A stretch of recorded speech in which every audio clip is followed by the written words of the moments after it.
𝗖𝗱𝗱𝗶𝗱𝗁 uchinge wabaiwa rega kuponja faka pressure. Good evening, ladies and gentlemen. Good evening. Manero akanaka uyai tandari panapa uyai. Ndisati ndatsemura dhirora regai ndimbotaurira vanhu. I know.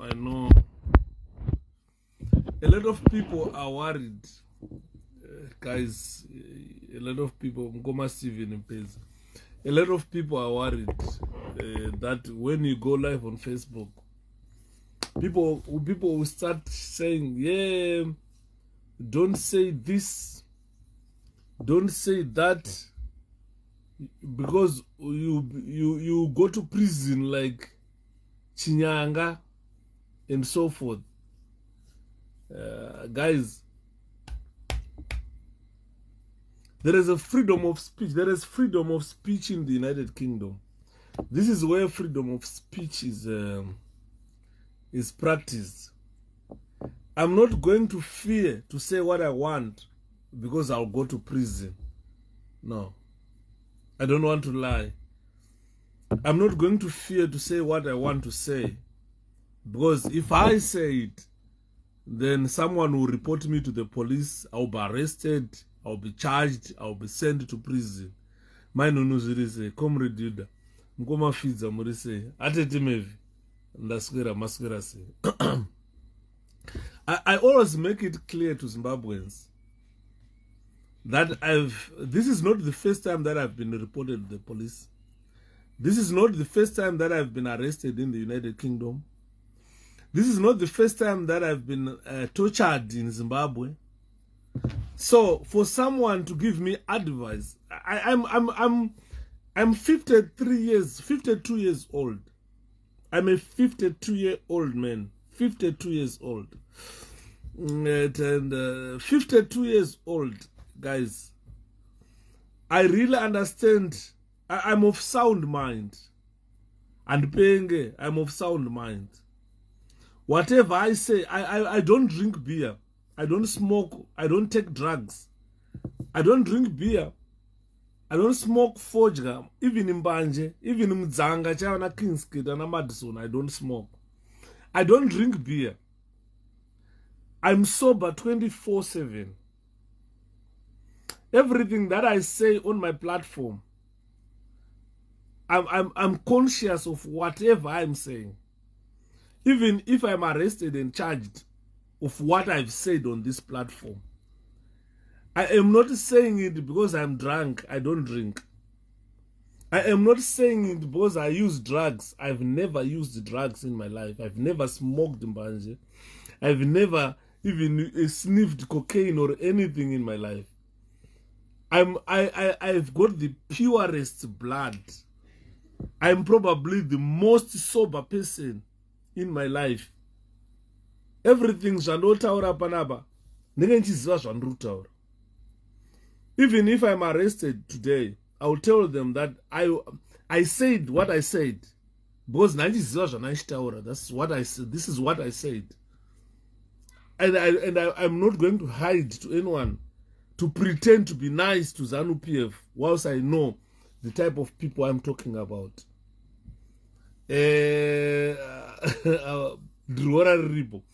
Saka you find kuti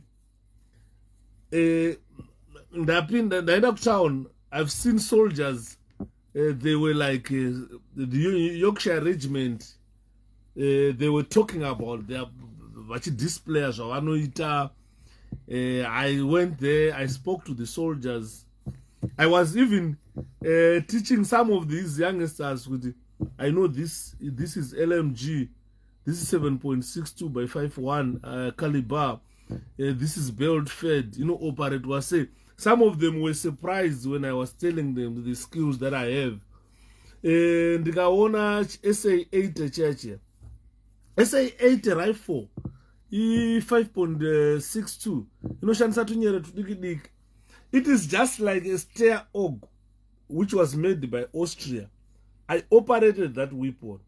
I even explained to them to say, look, I like this. I like this rifle. Why I like it, I had to explain to them. It's similar to a 𝗖𝘂𝗂𝗂𝗂, and I requested to be taken a picture with that rifle. They said, "You're welcome." I've seen different rifles. I'm happy. I've seen stain gun. I fired the stain gun in my life, a 9mm one. I fired it. I've trained people how to use it. And when I explained the technicalities of the stain gun, the soldiers were surprised. You know, they began to like get interested to know. So where did you use this? How did you use it? And why were you using it? And so forth. We had a nice chat with the Yorkshire Regiment. I respect British soldiers. I respect British police. I respect the intelligence agents in this country.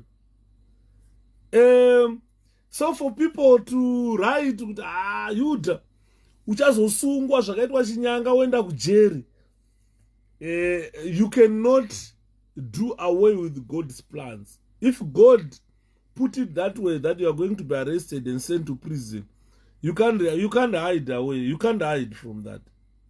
When time comes for you to go to prison, you go to prison. As I'm speaking, makaona na maititi vakujere. Vachitry kutange kujere kunonakidza. Kujere hakunakidza. I've worked ku prison inini. Hakunakidze kuti 3 o'clock watodya sapa, 4 o'clock watomsero watovhukirwa wavharirwa until tomorrow. Makasiyana nemajere munomu. I was talking to the Williams Nyanga. Achitoti unoziva Shepherd musero mangu ndine kettle. Ndotobika tea mukettle. Anokurara achibika tea yakada. Anokomuka time afunga kumuka otoboila tea yake otosa sugar, otosa chingwa chake butter, otodya otorara. You see, these are British prisons as compared to British police. And TV yake anenge achitoona TV ari musero. You can't have that in Zimbabwe. Kuda kwashe maoshi Yuda ndakamirira response. I didn't see the response. Anakuona mvunzo mukoma koda.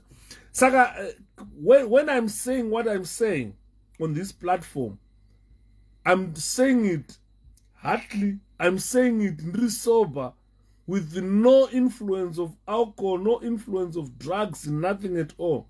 Even if I'm arraigned before the courts, let the judges use this video to say on such a date, Shepherd. Let me say the date. On the 22nd of June 2023, you went live on Facebook and you said this. Check your inbox messenger. If ndikaenda ku messenger right now, live inokata, saka I think I'll check it after ndapedza live. Mkoma kuda, I'll check it ndapedza live. Saka, I'm fully accountable of anything that I say here. I know, Maizo, how are you, my brother? I know Central Intelligence Agents of Zimbabwe, the CIOs, they are here. Military Intelligence of Zimbabwe, they are here. The prison officers and their internal intelligence security agents, they are here. Zimbabwe Republic Police and its police internal security intelligence piece, they are here. They follow this channel. They record whatever I write, I talk. They say that they keep records of whatever I do. I really understand that. Ziri same commandant. So, tikaramba tichitka, to be honest with you guys, tikaramba tichitka, hakuna kwatiri kuenda nenyika. Because it is better to die on your feet than to live on your knees. I prefer to die on my feet than to live on my knees. You understand? Because some people, they hang on the shoulders of giants. Vane vanhu vavanotemba.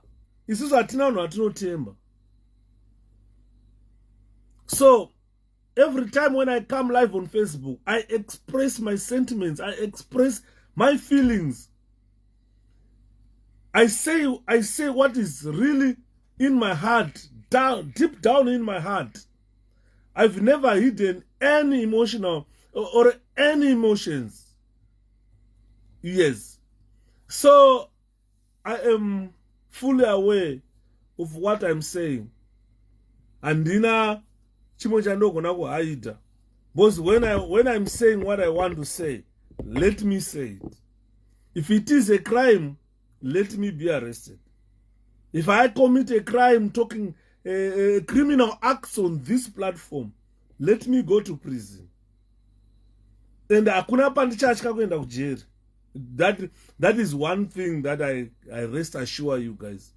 I am not going to fear to go to prison for standing for what I believe, for saying what I want done in Zimbabwe.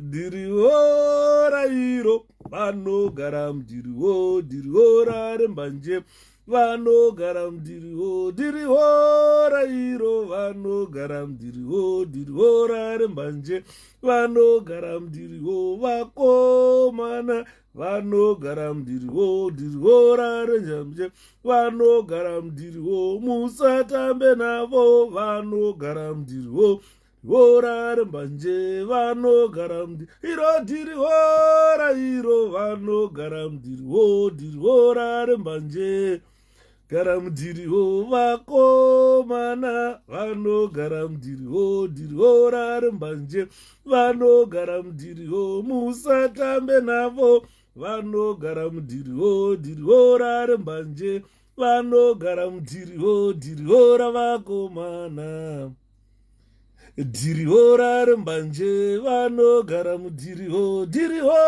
rairo no garam diriwo rembanje no garam diriwo ravakomana diriwo rembanje ndasangana mukoma Joe mukoma Joe anakirwa akashapira ukati mukoma zikazi diriwo ravakomana diriwo rembanje vanogara mudiriwo hanzi tanga warova diriwo rembanje ndokana tsvaira mukoma wenu. Saka hanzi good evening Yuda, diriwo rembanje on fire, straight on fire. Saka ndaida kutanga ndataurira vanhu vekuZimbabwe. Kune vanhu vanotya mutemo. I respect the law. I don't fear the law. I respect the law. I don't fear the law. Saka kana ndichitaura, ndinotaura zvandoziva kuti kana nyangwe iri mhosva, let me go to prison. Chinyanga is not dead. Atotaura nechokwadi. Da Williams ana kufa ariko prison. And very soon he will be out of prison. Anongoramba achirarama achienda. I'll go to prison ndodzoka ndorarama nchienda. I was tortured kuZimbabwe, vakatadza kundiuraya. Dai ndiri mugwa ndairarama ndiri mabhonzo. Ndiri mumweya nchirarama ndiri mumweya. Mwari vaindichengeta ndiri mabhonzo nemweya. Zvaseparetwa. But ndiripo guys. Saka ndiripo ndikanyanya kutya stereki, hakuna kwatinoenda senyika. This is why you see Zimbabwe, every time we go into an election, ZANU-PF inoita madiro nesu. Because tinotya kufa. Tinotya kuenda kujeri. Prisons are meant for people. Ukaenda kujeri kuya ukaona kune imbwa. Imbwa iko kutera mbanditi. Haufa wakaona imbwa yakaiswa musero. Ichinzi imbwa yakasungwa. Haufa wakaona mombe iri musero. Ichinzi mombe yakasungwa. Prisons are for us. Prisons were built for you and me. And chinhu chinonzi committing a crime chakasiyana, hachina kusiyana nekufa. Nakutokutaurirai. Munhu wese every day you commit a crime. But because hausi kusungwa chete, hausati wabatwa uchikomita that crime. Musi waunobatwa uchikomita, uchita chinhu chaunofunga chiri lawful, wotozoona kuti this is a criminal offense. Hapana munhu asingapare mhosva panyika. Every day we commit different crimes. Unofamba kana mwana wako chainogona kuti ayofamba mano tomusunda mwana. That's an assault. vakada kuita serious kana vanhu vakakuripotera murodhi takuona uchipusha mwana unoenda kujeri, you go to prison. Anditi maona adzipeni shumba emazizi rinoona takuzwa. Anditi maona. Saka what I want to discuss tonight is about this process that we have seen being done in Zimbabwe. Right. So what Zimbabweans are failing to do is, especially ZANU-PF under Emmerson Mnangagwa, this is probably the worst ZANU-PF that has ever existed in our country. The shambolic method of preparing for 2023 election, it shows the shambolic leadership Emmerson Mnangagwa. I think for 37 years when Mugabe was running that country, you have never seen an election being prepared in the manner that we have seen this 2023. Even 2018 election was well ahead, well prepared than what we have seen in this election. So what I want to assure Zimbabweans is, yesterday I read a nomination and a list of our candidates, 𝗶𝗶𝘂 candidates. You also 210 𝗶𝗶𝘂 candidates. I read them here.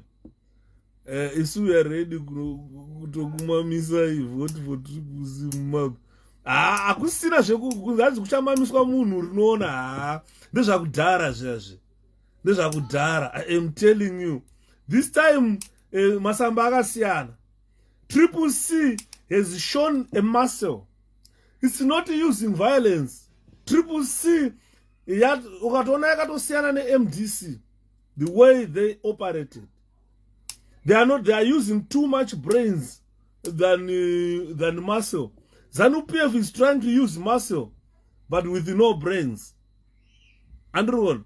So these are the differences. If you look at the nomination process on its own, it was shambolic. It was shambolic. Certain people, certain individuals from 𝗶𝗂 are surprised to find their names on the list as candidates. 𝗶𝗂 has never filed double candidates. Never. Let me make it clear, because I've been talking to various leaders in our leadership.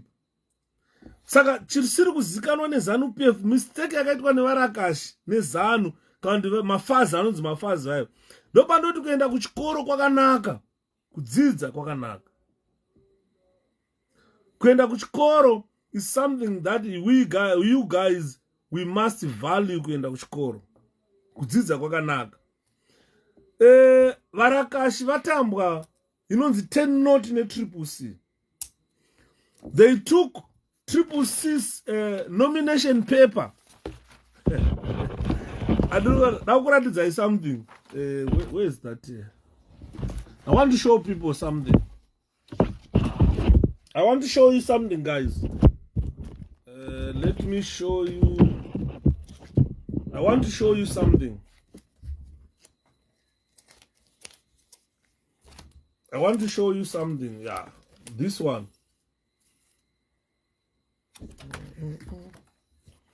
Is it this one or this one? Let me show you guys something. Yeah.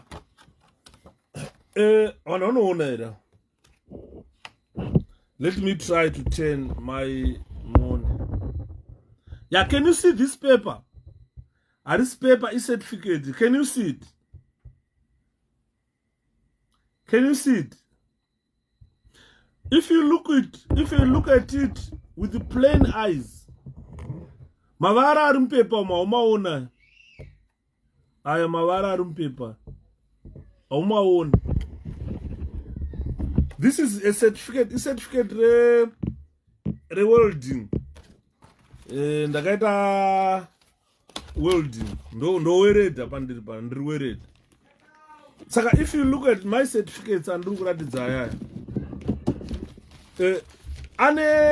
engraved watermarks in them. So that engraved watermark, if you photocopy it will come as a plain paper like this. You cannot see the engraved watermarks. Saka varakashe ZANU-PF, they don't understand that. Vatora a nomination paper 𝗶𝗶𝘂𝗂𝗂𝗂𝗂 ndobva vaenda kukala photocopy ndokuno photocopa. Then they continue to vachifojera masignature, vachisa masignatures pa nomination papers. Evanhu, people who never went to the nomination court, and people are surprised to find their names as candidates for 𝗶𝗂𝘂𝗂𝗂𝗂. Those guys, they never went for nomination. They never paid any monies to ZEC to be nominated to any court. They never. So if you look at their nomination papers, they've got no engraved marks in them. They are just photocopies to see that they were fraudulently submitted to the court. So one, that is a criminal offense. Fraud is a criminal offense. And I'm not sure when 𝗓𝘗𝗃 was doing this, because these guys have to be arrested now and be charged for fraudulently presenting these papers to the court. And you know what a court muZimbabwe inokudzwa sei, anywhere in the world, magistrate anokudzwa. Saka if you take a fraudulently fraudulently acquired form and submit it before the court, that is a criminal offense. Already, those guys have committed a crime. People commit crimes every day until you are arrested. When you are not arrested, you cannot tell that you are committing a crime. You are committing an offense. Alvin Zvirise. Saka, it's very unfortunate that when 𝗓𝘗𝗃 did what they didn't know that this was a criminal offense. They submitted names of people without their consent. I'm not sure where they paid the 1,000 or they did not pay the 1,000 for those guys to appear on a nomination roll to say these are the people who are going to represent these constituents. And most of them, they've professed in ignorance. We didn't do this. I'm shocked to see my name there. So if you look at the nomination papers, they don't have engraves. They are just blank papers which were photocopied to show that this is a fraudulently obtained nomination paper. Sweetheart. Saka, we are likely to see some people being arrested, arraigned before the courts, but it's a criminal offense on its own. And worse, you took the paper to a magistrate who is supposed to try, who is a member of the judiciary. A magistrate is a member of the judiciary. If you go and swear before a magistrate, uchinyepa, that is a criminal offense. If you take any fraudulently obtained paper or change by a magistrate, that magistrate should send you straight to prison. Adimona, so far irikuendesa vanhu kujeri, vanhu vasina mhaka dzavakapara, vanhu vasina kumboenda kunomination court kuti vanominatwe as candidates for 𝗶𝗃𝘂𝗂𝗂𝗃. Because 𝗶𝗃𝘂𝗃 is a political organization. Being a political organization, in a limited positions for members of parliament, in a limited positions for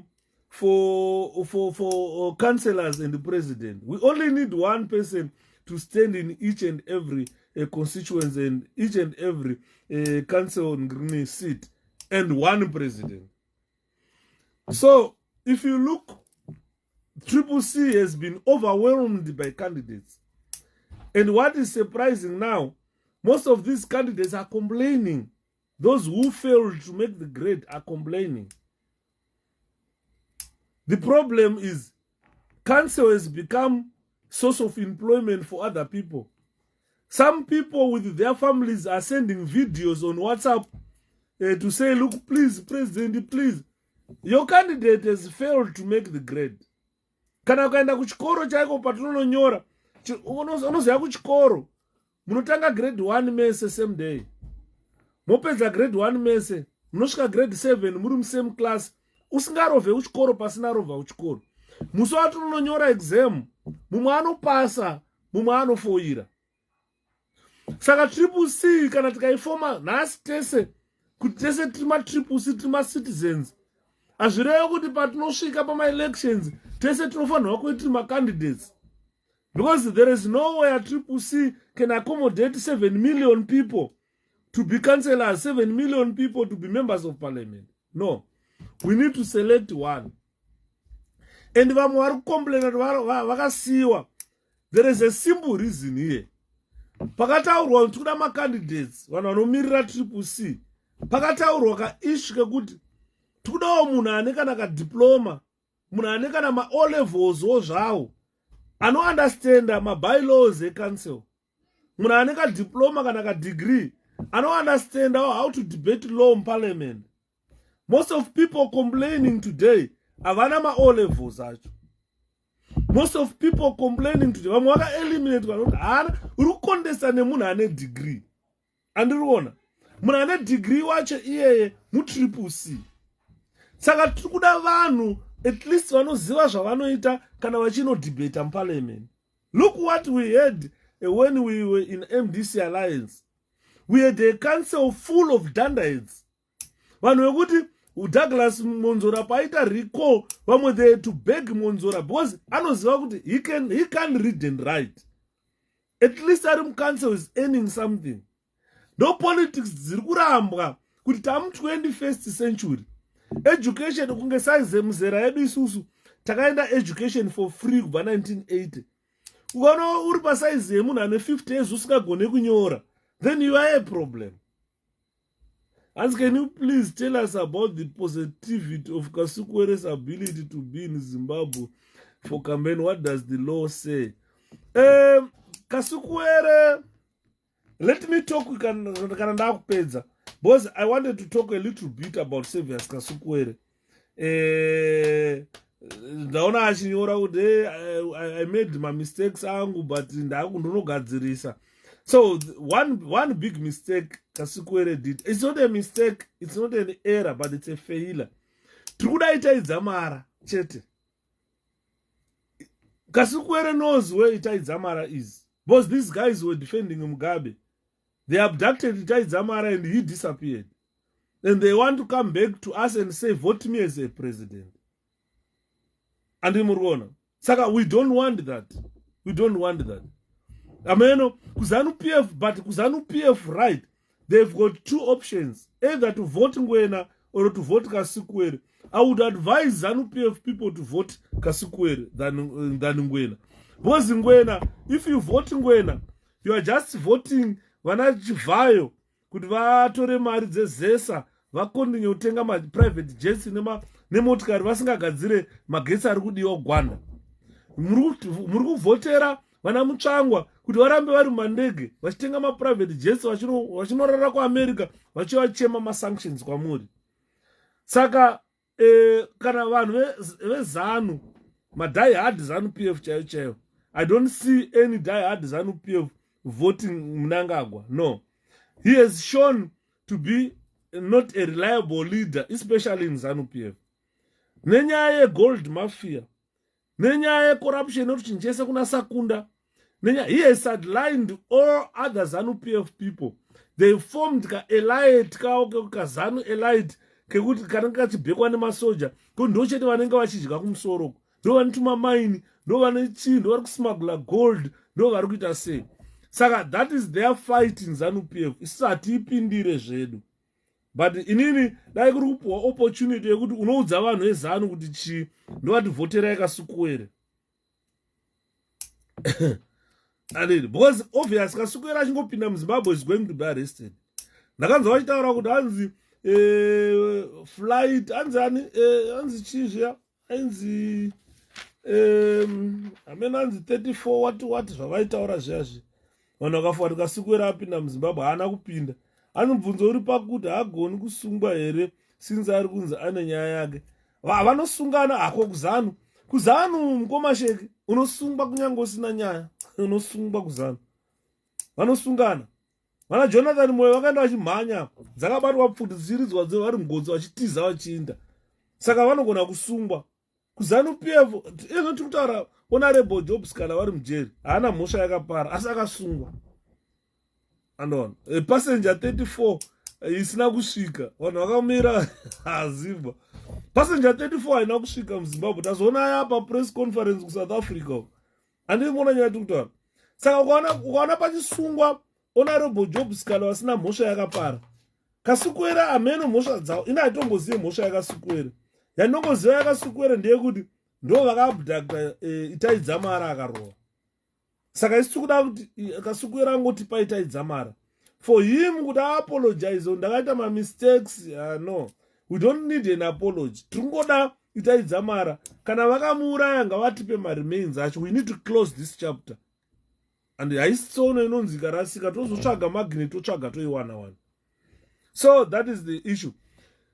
The nomination process, guys, as I've stated earlier on, that let me make it clear to the people of Zimbabwe. Nasi ndofunga I'm now ndona ndichiposta naswera ndichingofona foni yangu yaswera iri busy ndichibata vanhu kuZimbabwe ndichida kunyatso understand ndabata vanhu vekunana Masvingo ndikabata kuBulawayo ndikabata vanhu vekuHarare so far vanhu vari pamalist rekunzi macandidates aiswa H2 okumarondera yakachinzanzi akaiswa naCastone-Mateo. That is not true. Honorable Castone-Mateo did not put anyone as a candidate. No. But vanhu ava vamwe vacho havasive suppose the other candidate aramba kutaura neni. Some of these idiots were approached. KuZimbabwe kwaane nzara kune nhamo. Munhu ari kuapproacha okupa $1,000 okuti iwewe tinoda kuti uite candidate yeCCC handi vakaisa munhu tokupa mari. Some have accepted mari pavanhu varipo bozi vamwe vandafonera vatoramba kutaura neni. Umwe ndikumuti ndoitwa Shepherd Yuda hanzi who is Shepherd Yuda ndikati haungazive vanhu vese munyika ingodaira chete titaure nyaya dzinoda kubvunza abva akata foni. Saka kuti who is Shepherd Yuda nekukata foni he already knows kuti who is Shepherd Yuda and akaitoziva kuti kana ndataura naYuda ndogona kuundurwa. Saka vamwe vanga vachikata mafoni and these are suspected to have been given mari kunzi yotokupa mari takupa mari iwewe wonomira as candidate yeCCC toda kusplita mavotes. Remember last time when I came live on Facebook I told you kuti kana kune a political party in Zimbabwe that don't want elections or that doesn't want elections to be held, it's ZANU-PF. ZANU-PF haisi kuda chinjonzi election. Vanoti vari kuziva kuti this is the end. ZANU-PF has reached a dead end. Look at MDC, guys. Pane rakambozvifungira zvakaitika nezuro kuti MDC nationwide it managed to file one member of parliament Masvingo. One candidate. Imagine we are talking of a very big organization like MDC. It has managed one candidate. And the second candidate is the president, Chete. Out of 210 constituencies, MDC has managed one constituency. And they were telling my candidates, just leave your nominations paper, kukoti ikoko, anobhadarwa nani. Saka rikona problem yaitika muZimbabwe inzara. Vanhu vari kuapproachwa kunzi iwewe tokuita candidate yeCCC tisplit a vote. Vanhu vobhadharwa ma1000 unobhadharwa 1000 woiswa paningirikini nomination roll. Mistake yavaita manje ndeyekuti havana kuziva kuti paper ranga richishandiswa neCCC it's not an ordinary paper, harisi bond paper like this, no. Ipaper ritori engraved. Symbol yeCCC is engraved on it. But that engravement, if you photocopy it, I would have engraved. I've shown you my welding certificate. Zvarakaita. Andimona. Saka now, all of those papers, forged papers, ane ZEC, and that is a criminal offense. Fraud is a criminal offense. Misrepresentation is a criminal offense.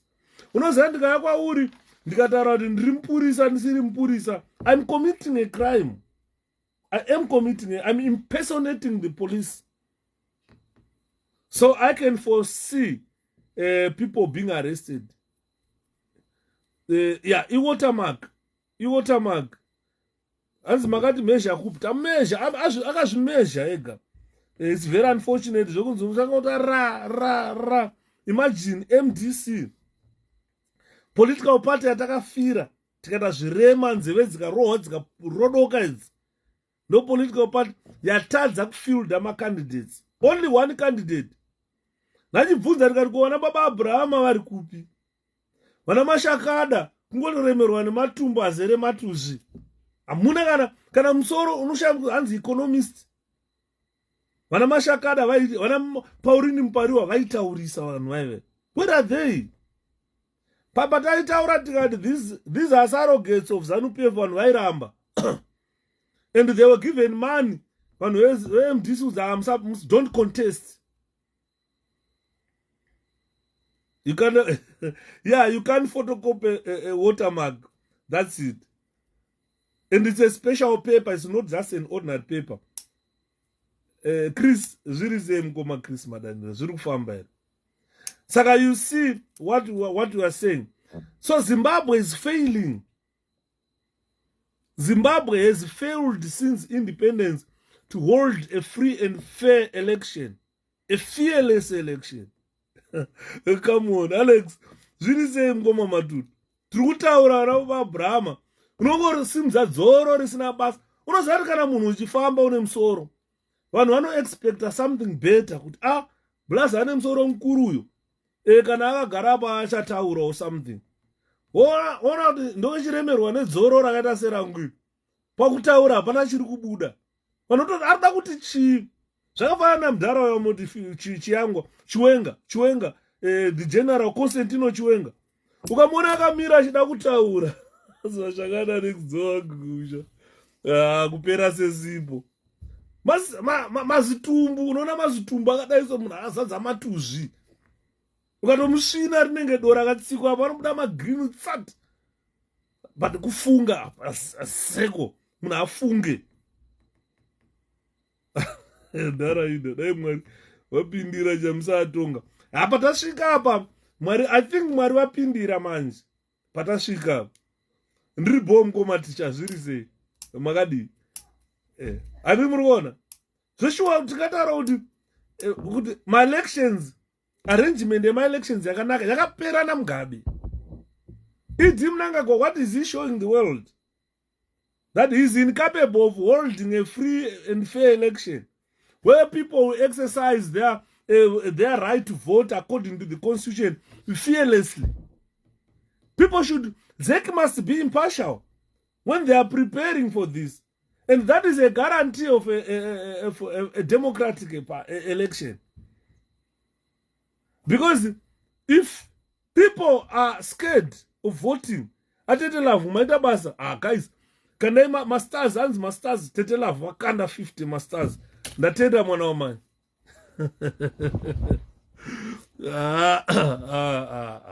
Akomana. Because ZEC must see an effective mechanism that requires a basics of a democracy. This is a democratic election. Second tema mazvita. So ZEC has failed since 2000 to conduct or hold a free and fair election. That you have seen how they failed in their preparation for this election. Delimitation yacho was chaotic. They failed to complete they failed to complete my constituencies zvakanaka. Mamwe they are interacting, mama say there is confusion. There is confusion. Mkoma togara mazvita. There is confusion, ladies and gentlemen. And the ZEC must concede this. that they've caused chaos in the running of 2023 election. This is why you see the same ZEC is accepting paper signature iripo is a photocopied signature. My signatures are ripo by as my photocopied one. Are kunyorwa nebhilo. And my signatories ZEC now.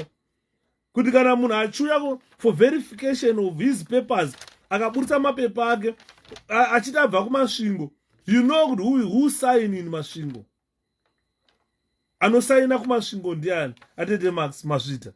Anosaina kumasvingo ndiani? Mwapona. Aditi maona. Saka nyaya yatutaura ndeyekuti this is election time. Election time.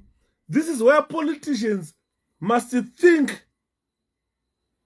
of the next generation, not for politicians to think about the next election. ZANU-PF, since it came to power in 2018 when they rigged the elections, they never stopped preparing rigging mechanisms for the next election. For the past 5 years, Mnangagwa has done nothing as a president. He has done nothing. He was just putting mechanism of creating chaos when we are towards election time. This is what I expect, ladies and gentlemen, at this juncture, is for every candidate, every 𝗶𝗶𝘂 candidate, to behave very well, because we are now a government in waiting. Whatever chaos you are seeing today is chaos. No 𝗖𝘀𝗀𝗂𝗍𝗶. These are last kicks of a dying horse. So let's be judged as worth people. Let this election be judged as worth, because with this chaos that have been created by ZEC, if you go from a nomination list, the only political party ma candidates asina kuregister ipapo 𝗶𝗂𝘂, not ZANU-PF. That must speak volumes to you. I'm glad that the 𝗶𝗂𝘂 is taking this issue further with the courts. And when they take this issue further with the courts, those papers must come for verification. Who signed for this candidate? If it's fraudulently done, that person must be arrested. ZRP must be ready to pick these idiots and lock them up. Kana nekuche votera kwacha uchavote. So ZEC has created a system that is causing disaster in our elections. This has discredited even Chigumba. That's why people are saying Chigumba is corrupt. ZANU-PF is corrupt. ZEC is corrupt. Because these people, they've got virtuous power to make sure that Zimbabwe hold a free and fair, a credible election. As it stands now, a credible election is water in the drain.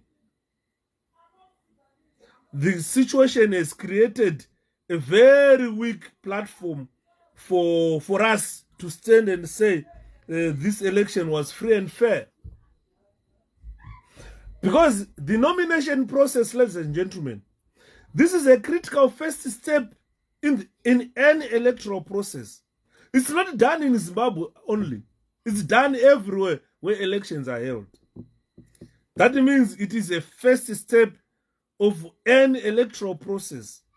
For an election to be said it was a democratic election, it was a free and fair election, it was a credible election, it starts with the delimitation, and the first step towards a credible election is the electoral process, is the nomination. Because the nomination process, it narrows the field of possible candidates. Those people we hope to put in office. Kana mdara ponela pane zvimwe zvuri unonyora mkomo wangu. You know Ponela is one of the people I respect a lot, because although achingonawo zvimwe zvimatenda zvezanu zviya achingodyawo achingoita honye iri kunyang'anya, hazooneka kuba kwake because anoti tarisai ndine business rangu. But when it comes to politics, I don't think 𝗓𝗓𝗂𝗃𝗀 knows a lot. I don't think he knows a lot. We are not blaming. 𝗓𝘃 is not our carpenter. 𝗓𝘃 must be an independent board, 𝗓𝗂𝘀. That when it does its work, it mustn't do a short job. They failed on the elimination. Look at the nomination process. Because 𝗶𝗃𝘂𝗶 has got its candidates. The people who certify that, yes, this is a candidate, then sign. They submitted a paper with the signatures to 𝗓𝘃. This is why it is called a verification. I don't want to teach you, 𝗓𝗓𝗂𝗃𝗀. You have seen a lot of elections being held in our country. When you go to file your nomination papers, the magistrate or the person who's receiving your application, on his table, he has got a paper with a list of signatures that will verify Ponela is going to be a candidate. If you bring your papers, then that person must verify that is this signature similar to that signature. If these signatures don't match, your papers should be rejected. Simple as that. It's very simple, 𝗓𝗓𝗂𝗃𝗀. There is no carpenter here. I'm explaining it in a simple way so that you understand. Because I know there's no need to understand if you have never been a candidate or if you have never taken any candidate for nomination. Because I know but they've never been any near nomination court. They don't know exactly what happens inside. Saka muri peripheral warriors. Vanenge vachitaura vakapeta maoko vakamira uko vasiri kuziva chii chiri kuitika mukati. Anditi maona. Saka kana takuzozvitaura vana Yudha, tenge takutange tiri ma-rocket scientists, because we have been to the nomination court and I understand what exactly transpires in that court. Right, 𝗶𝗃𝘂𝗶 in a list of its one certify good signature yangu ne mukaona idzi signature idzi dziripo zvoreva kuti iyo candidate yedu. Accept that nomination. Zvinhu zvacho so atete vhiji zvinonetsa kuexplainera vanhu vanenge vachida kubatira zvinhu pamusoro, but I think I'm explaining this in a clear way. Pane zvaitwa naFadzi maere, I'm explaining izvi kuti vanhu vanonyatsokunzwisisa that look, 𝗓𝘃 must not accept munhu asina signature yaYudha. This is my signature. Munhu akauya achinzi ane signature yaYudha, 𝗓𝘃 must verify this signature nesignature iri papepa rake. Kana dzakangosiyana chete, don't accept those papers. Don't accept that nomination. Chete, go and bring this signature. No, zvaifanira kutaurwa neZek. Andi muriona. Saka I'm not blaming Turus. 𝗓𝘃 is not our Turus. 𝗓𝘃 must do their job. They were appointed or employed to do that. They are being paid to do that. So why can't they do their job properly?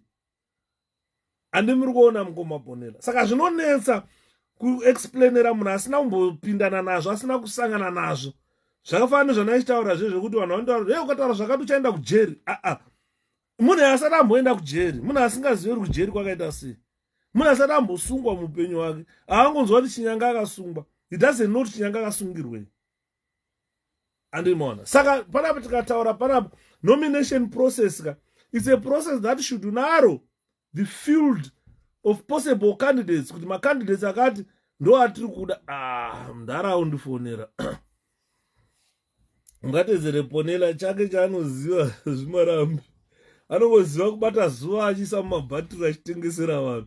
Zuva remahara futi akuda kutengesera vanhu. Anditi maona. Saka pane munhu ari kufona asizwa ndiri palive. Anditi maona. Saka what happens, ladies and gentlemen, ndezvekuti macandidates ari kuiswa aya kunziwe uzonzwa candidate 𝗶𝗃𝐶. A lot of people went through things. Vamwe vacho ndiri kunzwa vachicomplaina pa social media. Unochazoona kuti ya tanga tine basa. Vachamisa vanga vane basa. Vanga vane basa, mudhara chamisa anga ane basa. Aziponera soro akazara mvura. Ukamudodonya so antu unomvura iri kuda kuti po. Komana.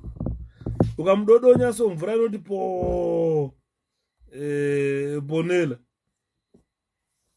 Andiri mona. Saka nyaya yati kutaura panapa. Ukamugogodza anobuda mvura kuti po. Saka nyaya yati kutaura panapa ndiye kuti nomination process ngaive atina kutanga kuona nomination process nhasi. Mukoma William Ponela. Chaora 𝗖𝘱𝗂𝗂𝗍𝗃 yaora zveshuwa. Because nomination process yaina kutanga nhasi. Clint. Nomination process aina kutanga nhasi. Nomination process yakatanga kudhara. Kubva 1980 nomination process yaingoitwa. 1985 yakaitwa. 1990 yakaitwa. 1995 yakaitwa. 2000 yakaitwa. 2002 yakaitwa. 2008 yakaitwa. 2023 yakaitwa. 2018 yakaitwa. 2023 yatapinda nomination iri kuitwa. We don't expect chaotic nomination process from ZEC. It has been doing this for ages, for years and years. Saka kana tichiti chinhu chaora, ZEC yaora, Zimbabwe yaora, ZANU yaora. Ndosaka tiri kutaura kuti now we need new leadership in our country. We need a new political party to take over governance of Zimbabwe. Because when people are being nominated in this process, these people are seeking office. They want to be office bearers. The process, it just acts as a proponent factor for those guys in major political parties to gain access to office. When they gain office, they are gaining power to go and make decisions. So this nomination process, it has got a real impact on the electorate. If it is done haphazardly like this, it will limit a lot of people's participation in politics. And so those who make it, when we make this nomination process, they can have a significant effect in the government that will be formed. Because you're nominating your process, nomination process is flawed. Because they are accepting signature 𝗶𝗃𝐶.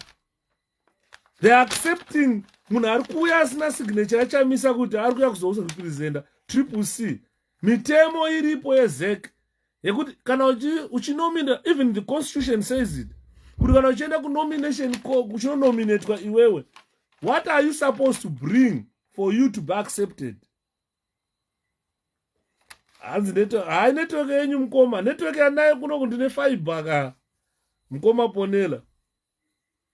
Ndine 𝗓𝗊 network mdara haina kana chitsotsi. Ndonotyira imimi because 𝗓𝗊 kana ndikakupinda pasi pemvura ndinonobata. Saka ndakushandisa 𝗓𝗊 ndakachinja zvimwe network zvimwe zvese zvezvo. And ukada kuona kuti now munanga agwanofoma zvinhu zvakanzi vana 𝗏𝑎𝑍. What are the 𝗏𝑎𝑍 for? You've got ZEC on top, you add 𝗏𝑎𝑍, creating chaos. This is why we are saying this general election, which is scheduled to be held in August this year, it is making ZANU-PF shiver. ZANU-PF is shitting in dab. It's shitting itself. Fiber network 𝗔𝗂𝗔 fiber Iron Lady taurira mudhara Ponela. Kuti vaAfrica kana vane fiber ngavapinde mufiber. Kana vasina fiber ngavataure nduye ndite business refiber network inini fiber hambooma munzwa andiriona. Saka now 𝗚𝗚𝘂 has made its final selection of its office holders. Cream 𝗚𝗚𝘂 iripo. The list racho zeki inaro zeki. Ma constituents vandoziva zeki ndoziva kuti marondera constituents member of parliament ariko ndi honorable Caston Mateo. Signature yava Mateo iripo. Signature yava Chamisa iripo. Signature yava Wende iripo. Signature ya BT as vice president iripo.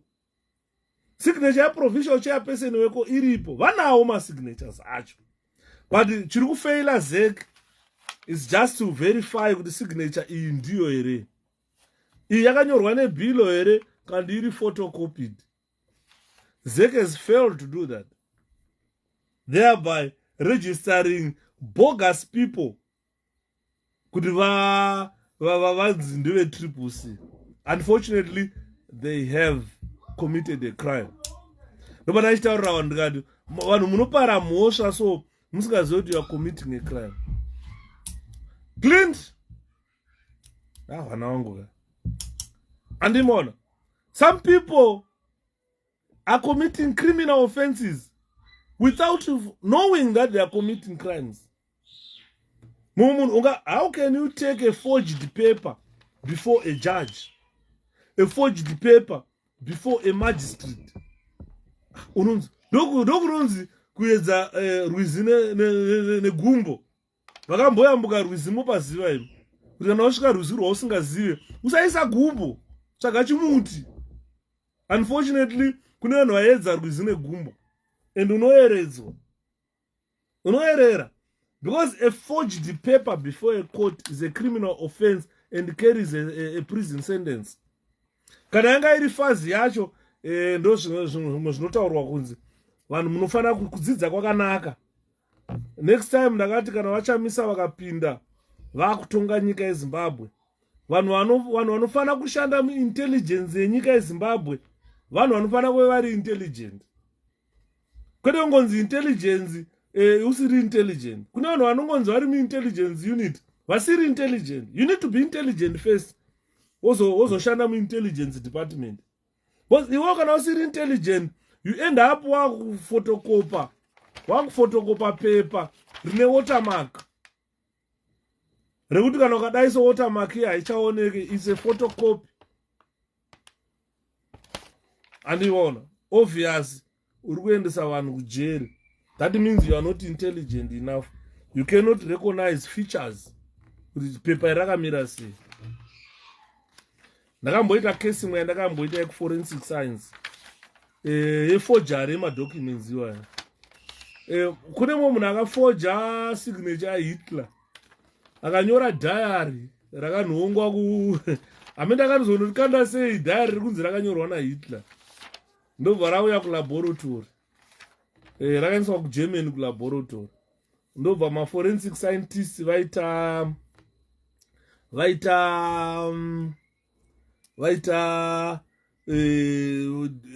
analysis yedocument racho. Ndobva rabva ikoko ndobva rauya kuUK diary iroro. Maforensic scientists ekuUK ndobva vaita analysis yedocument racho. Ndobva vaendeswa kuFrance. Guess what? The results they got in Germany, the results we got in the UK, and the results they got in France were the same results. The quality of paper racho panguva yaHitler, ma-additives akagadziriswa paper iroro, they were not yet being manufactured. Ma-additives akagadziriswa ballpoint ink yakanyora paper iroro, during that time ma-additives actually they were not there. Ma-recent additives. This is when we managed to verify that this is a forged document. Saka azvinetse kana munhu auya achiri signature yavachamisa iyi. Imimi vanhu veZEC vane signature yavachamisa. Ngatiite forensic analysis of that signature. Ine makona ayo, ine ink yayo, ine chito verifier kuti is this ink the same as this one. because maballpoints aya kunyange ndichinyora nebhilo iyi ndikatora imwe ballpoint panapo ndikashandisa a different ballpoint inki dzakatosiyana idzi inga hadzigadzirwe kusame company dzogadzirwa kuma different companies ma-additives einki nema-additives ari mubhilo yeinki akatosiyana kana kutarisa kala dzacho iri dzese blue but dzakatosiyana dzese black but dzakatosiyana saka kana vane nharo tinogona kuita forensic analysis yemasignatures iwayo nemaballpoint neingi dzacho tovaratidza kuti iyi forgery munoenda kujeri. Don't forge madocuments. Ukada kurarama zvakanaka panyika, never forge a document. Unoenda kujeri. Pamwanza achitaura ndikati kune vanhu vanopara mhosva panyika vasingazivi kuti vari kupara mhosva. Saka ukatarisa manominations anoitwa especially katichienda kuma-elections, ukaona kuti organization yauri zvakaita 𝗶𝗶𝗶, it's a very big organization. Millions of people who wanted to be candidates, and these people were selected on various criteria. One criteria yacho yanga iri kuti uri 𝗶𝗶𝗶 here kana kuti uri muMDC. Kune vanhu vakasara kuMDC vasina kuti wa recalled na Monzora vakapay allegiance, especially kuma councillors. A lot of people paid allegiance to Monzora so that they cannot be recalled. You understand? And they are back. There's some people vatiza kwa Monzora vadzoka manje because council term yawo yakapera. They want to continue in council. Pavanovhetwa paya voona kwanzi loyalty yawo haisi kuTCC, iri kuMDC. Makazviona imimi paHarare City Council kuti pane ma-councillors vatakaisa tichiti vane loyalty to the president, to the party, but vanga vane loyalty kuna Monzora, not to the party and the president. Because how can you be loyal kumunhu asina basa uchitadza kuve loyal to a political party? So those guys vakati Monzora akati whoever is not loyal to Monzora must be recalled. And those people who showed that they were not loyal to a person, they were recalled. And Vakasara, they paid allegiance. They were loyal to Monzora. And those are most councillors, sitting councillors, who are now complaining now. I've seen one of the guys complaining, hey, Nini, I'm a sitting councillor. Hey, but you paid loyal, your loyalty you paid to Monzora. Now you want to come to 𝗶𝗶𝗶. You want to continue. Go back to MDC.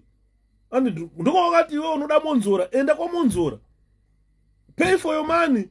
Register as MDC. MDC aichaga ma-candidates. Yakashaya ma-candidates. MDC failed to get candidates nationwide. Yaifamba ichikumbira vanhu, tikumbira muite ma-candidates, vanhu vakaramba. Iwe wakuya kuda kunetsa konzera chaos ku 𝗶𝗶𝗶. Kuti hey Nini, hey, I was nominated nani. Alright, even the people nominated you. But by security vetting haupfuuri. Because iwewe une loyalty kwa Monzora. Tokuisa futi tosiya vanhu vakati sisu zvaMonzora izvi atidi tuna MDC chete kana 𝗶𝗶𝗶. Saka vazhinji vamuri kuona vari kucomplaina, why forget about them. They pay allegiance to an individual. They don't pay allegiance to an organization. If you pay allegiance to an organization, you have paid allegiance to the citizens of a country who elected you to be a councillor, who elected you to be a member of parliament. Hanzi vanaponera vari kukwata because 𝗖𝗱𝗱𝗂𝗂 mhondi yauya 𝗖𝗱𝗱𝗂𝗂. Hanzi makati mhezha kupi? Amezhwa manje Monzora, amezhwa. Amezhwa manje. Zvekubvotomoka nekurota zvapera. Kana zvekuti mwana wacho aiminyura miromo achiminyura ngedhongi zvapera zviya. Zvapera. Monzora is dead and buried. Animona. Saka, if you feel like you are important, right?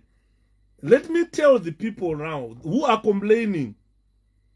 Vamwe vacho havana kana grade 7. But uda kurepresenta vanhu. Century yatave, it's now a different century. Yasiyana tichangobva muhondo taitoziva kuti vanhu vari kujamba vaijamba mahwindo vachitiza vachinojoina magandanga vachiva vachirwa hondo, vanga vasina kudzidza. But pavakabva kuhondo pakanzi itai free education, magandanga endai kuhondo. Ana mai mujuru vakaenda kuhondo, vakabuda vakaenda kuhondo ana mai mujuru asina kana grade 7 certificate, akadzoka nhasi ari kunzi Dr. Mujuru. Kana wakadzoka kubva kuhondo iwewe wakatadza kuzviendesa kuchikoro, vaipuwa education free magandanga aya. ana komichi zvapera, ngauya aite card carrying, hatimudi. Seurusole komichi handimudi, inini zvangu komichi handimudi. I would prefer kupa uya aite card carrying member than komichi. Komichi handimudi. Andimuriona. Saka now, if you go to a nomination court, iwe uri kuona kuti makaita ma-elections, makaita bereka mwana, ndoona vana hope vanga vachituka bereka mwana yakanaka iya. Inokuratidza wega kuti vana havandidi. It's a pure democratic method that will show kuti vana havakudi. And unenge wakamira so wakapeta maoko wakavatarisa kuti zvishwa vanhu vandiramba ka. Jesu akarambwa naJudhasi, akarambwa naPeter. Jesu jongwe risati rakukuridza katatu. Unenge wakapeta maoko, so you have been an MP or a member of parliament or a councillor for 10 years, 15 years. Right? Hauna chawakamboitira vanhu.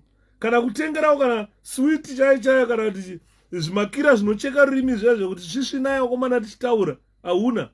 Wakudzoka, wakuti punya kudzoka ngegudo uda kuvhoterwa. Unopeta maoko so ukatarisa kumashure kwako unoona kuna vanhu 2. Munhu ari kuda kupinda munyowani unomona akane raini rine vanhu 20, rine vanhu 5,000. Saka yakanaka bereka mwana, inokuratidza kuti vanhu havakudi. Kana usadiwa haudiwi. Saka kana waona kuti hausi kudiwa kudaro, chirega kuda kubvongodza muto kuseva kwevakaguta.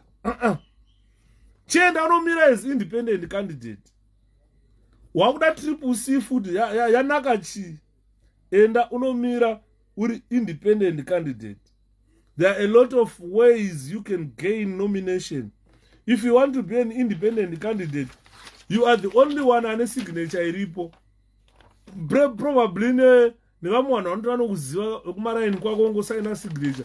Unongoenda kukoti wotaura kuti ndauya ndiri independent, wotopinda wakanzi Shepherd Judah. That is a self-announcement method of nomination. You can go and do that. Because yekwedu isusu, it was like a direct way of being nominated. Watopinda iwe kuti ndauya opanapa ndoda kuti candidate 𝗶𝗶𝘂, wovhetwa wobvumwa nevanhu vanoti ndiye watinoda. Ivo vanhuwo ma-citizens, kana preferred candidate yako yafeila, because pamene criteria yanga yakasiyana, kune zvakawanda zvaiconsider. Candidate yako pamwe haina kukudza kuti haina grade 7, yosvika ke ubvanzi waridzai madegree enyu panapa. Mumwe usa bachelor of arts in education, mumwe usa bachelor of science in electricity, mumwe usa bachelor of chichi, yo otora grade 7 certificate okanda apa. Kana vakubvisa ndakakubvisa iwe grade 7 certificate, honzi iwe baba pamuri apa paita zvikara, tasara nezvikara zviviri mimi, iwe nebachelor of what, iwe nebachelor of what, ngatigarei pasi one. Imakatanga politics dzipi baba? Mamuri kupi? Ndandiri nesapota Monzora, imi muchibvai, tasara ne1 candidate. Iwe taura tinzo, ina ndakamira sora, iwe ndo qualify, chienda. Vanhu accept that decision. Because when these guys are being vetted, munenge musipo, pavanonzi unzai ma-CV, you are not privy ma-CV ema-candidates ese. Saka usati kana candidate yako CV yake yaramba kutambi, tunozviita kumabasa uko. Unoona basa pana rakanzi paudo forensic scientist 52,000 pagore. Paudo ma qualifications akati ma skills akati. Onzi submit your CV. Wesa CV yako ikoko, hausi ndiwe wega ka mu UK. Mune pamwe 200 300 ma forensic scientists oda same job.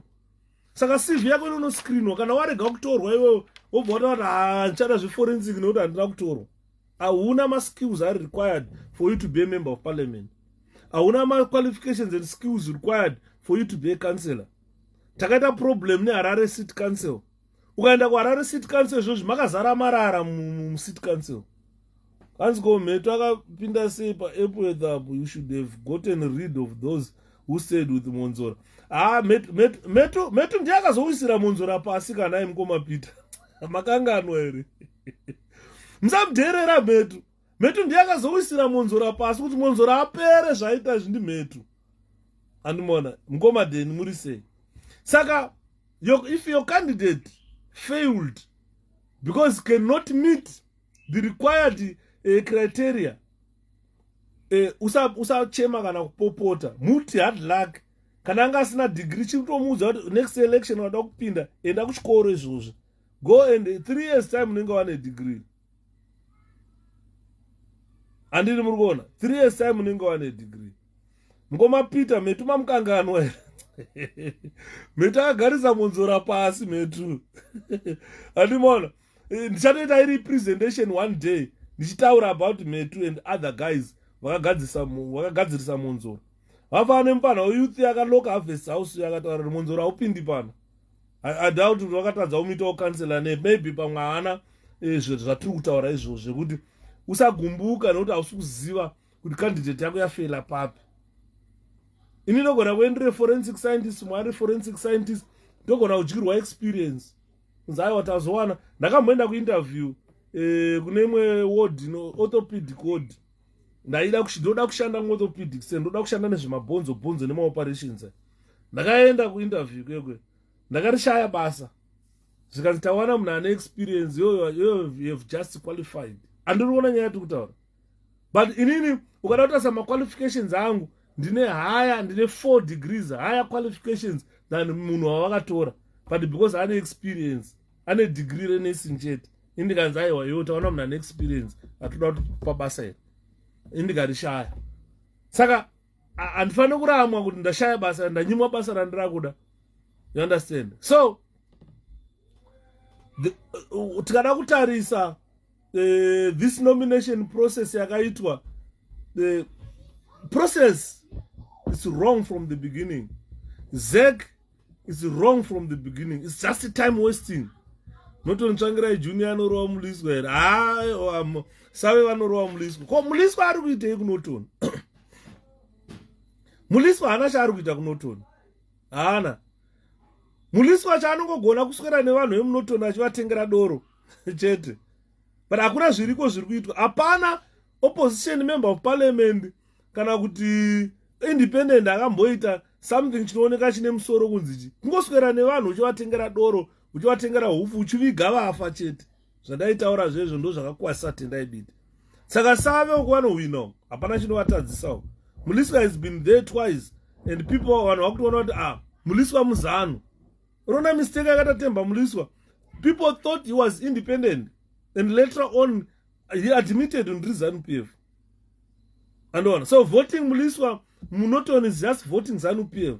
Yatiri kuti hatisi kuda yacho. Ndo yaari kuvotera, yamuri kuvotera kunotoni. Saka the more you vote Muliswa, the more you give powers to ZANU-PF. We don't want ZANU-PF kuti iwane kana MP. Simple. And kana taku parliament pusha ma motion impeachment. Panenge pasina kana one munhu anoppose. Ngo impeacha ngoena kana riga election toikanda kujeri. Tadopedza election yoitwa futi. Saka what we need is more 2/3 majority so we can make an impact in parliament. And we want the president as well. And ndimona nyaya tikutaura.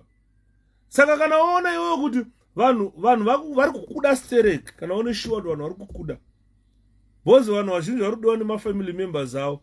Vanoziva kuti sekuru vakaita kansela taakudya panapa. Sekuru vakaita MP taakudya, mukoma akaita MP taakudya. And so we want the bigger picture. And so what we need, let's flush Muliswa down the drain. Thank you so much, Mkoma Pete. Flush him down the drain. Let's have more members of parliament for us to have a 2/3 majority. This is what we want. This is why we're to field 210 candidates. Vanhu vaitanzi 𝗡𝗺𝗃, vana Jonathan Moyo vainyora kuti 𝗡𝗺𝗃 iri kushaya macandidates kumaruzevha. Akwashaya kana vanhu vanomira, hanzi hakuna kana macandidates. Vanhu vakaora moyo panapa kuti hanzi 𝗡𝗺𝗃 yashaya mamembers of parliament. Hanzi paurungwe pedu pana ani elder. Paurungwe mirai ndicheka. Let me check. Don't know. Paurungwe tinani paurungwa. Paurungwe pazvarwa mwana wacho nditunduru kaboi kadike. Ona urungwe yazvarwa mwana nditunduru kaboi kadike. Ona urungwe yazvarwa mwana wacho nditunduru kaboi kadike. Ndikutsvaga list racho. Ndikutsvaga list re rema candidates. Ona ukaroi kwazvarwa mwana wacho nditunduru kaboi kadike. I think it's in here. Print annex. Well-being. Hello. Ona urungwe yazvarwa mwana nditunduru kaboi kadike. Handisi kwana ngiri nacho, but when I get it, I will tell you kuti ndiani ari kuurungwe. Kudai uzumba ikaenda kuna kasukire 𝗶𝗶𝘂 inenge yachimhanya. Aiwa, apa takutoda kuti 𝗶𝗶𝘂 igare matundundu. Andimona, saka ndiri kutaura panapa kuti masystems akawanda. Ukaona kuti vanhu vari kukuda zveshuwa, enda unoregister uri independent. But munhu akangwara, you could never be an independent candidate. Because once you become an independent candidate, watozviburisa matiri. Yuda watsanangura. Thanks Mdara. That's what happened in 𝗓𝘀𝗃 Park. I thought it was Madam usadherere the citizens. Ndo zvatiri kutaura mukoma atete soneni kuti zviri kuitika ndezvekuti candidate atiri preferred tikuda isusu. Vari kufeila muvetting. Zvakawanda zvinhu zvavari kufeila vanhu aya. Andini maona. Saka vamwe vacho vari kana vafaila, they are accepting kuti I want to fail. I wouldn't mind kupa akaitwa kana akaiswa kana kusenate. I wouldn't mind that. But kupe chinongodiwa pana kupe is to remove him from axis of power jet and make an ordinary person, or even kumbomuti chimbo andona zvaenda kuzanu PF ukadzoka zvakafanana imbotarisai muone vanhu vese vakabva kuMDC vachienda kuzanu PF, vana Lilian Timovius, vana zvazvikorobho vakukorobha, vana Matanyera vachitakura chemba dzana ED zvemuparliament zvakatofa. Mbuya Lilian Timovius dai vakashinga zvakaita vamwe vanhu, ingadai kutaura kwatuita so vakudzokera kuparliament, and vaidzokera vane vhivi. But now chachikorobho chaED mhanya akatakura chemba yaED. Andimona vachingonyengedzwa notumatenda twavanopuwa unza ayo mareturnees ava vana Chebundo zvakatovharana zviya. They will never come back to parliament. Vanhu vakadaro vakadzoka kuTCC kana vakatakuya kujoina 𝗶𝗶𝘂, don't ever accept or give them influential positions. Let them be zvikorobho chete.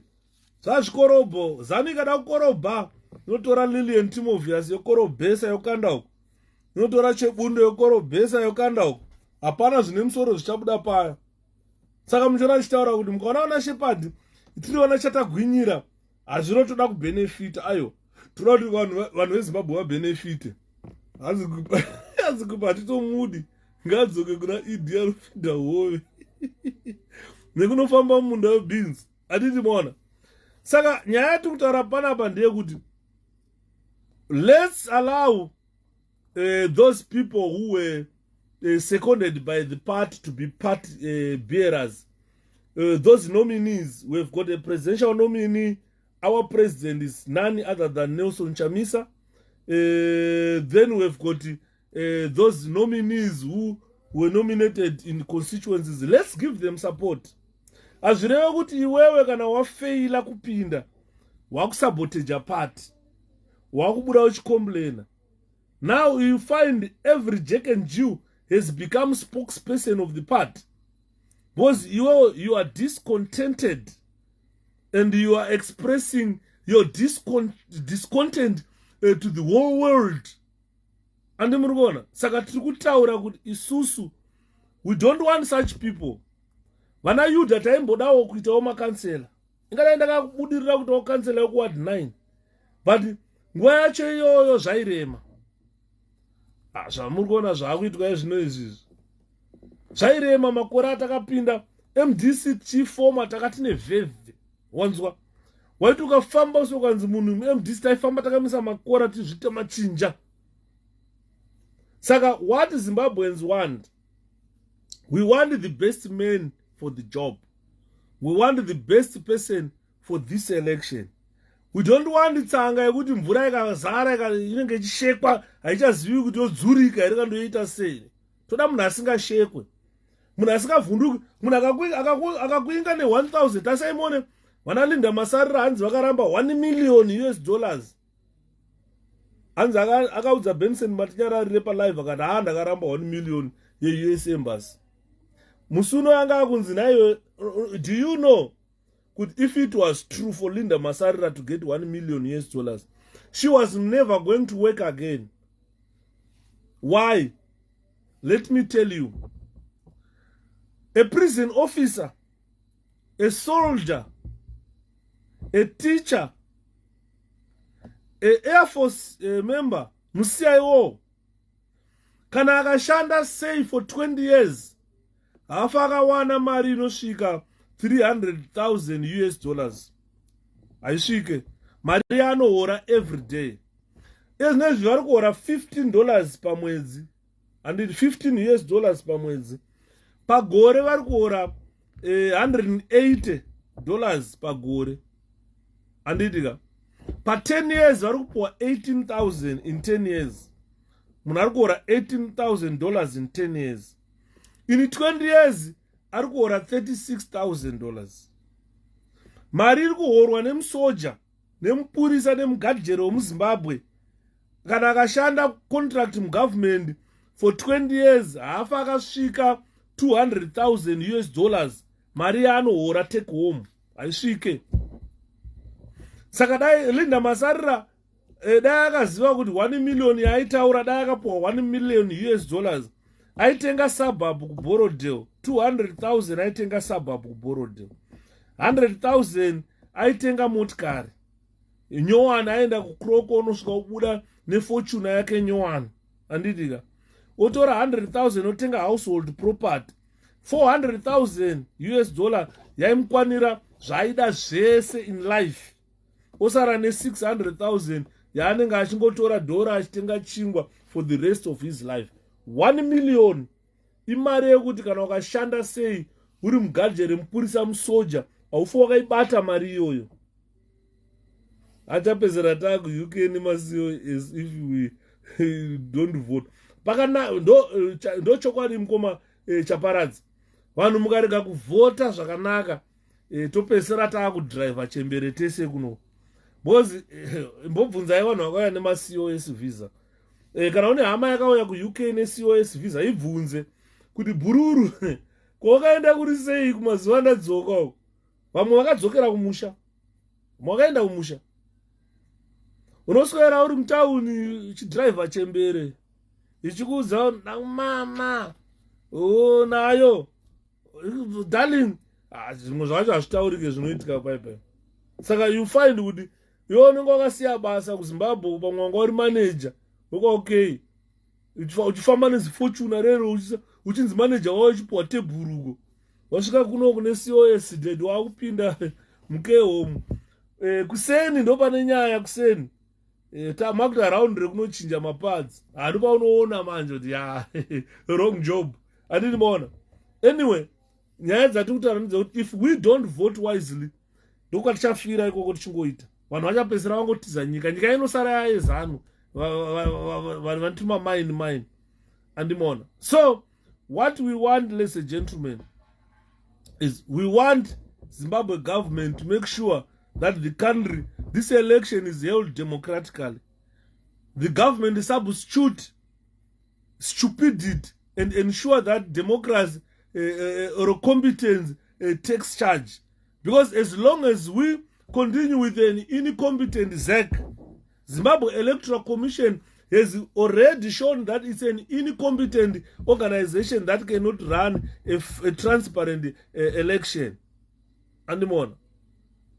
So democracy cannot succeed or cannot be established in an environment inenge yakacreatwa nezano kuti pamanominations wakomana muri kungorodha vanhu pamanomination. Munhu asina anomboya kunomination court kwacho, who never came, andoshamisika kuona zita rake riripo. Vafanira vakaita we are surprised usiku kuti ndakaiswa candidate kunhu kwandisina kumboenda. I've never been there.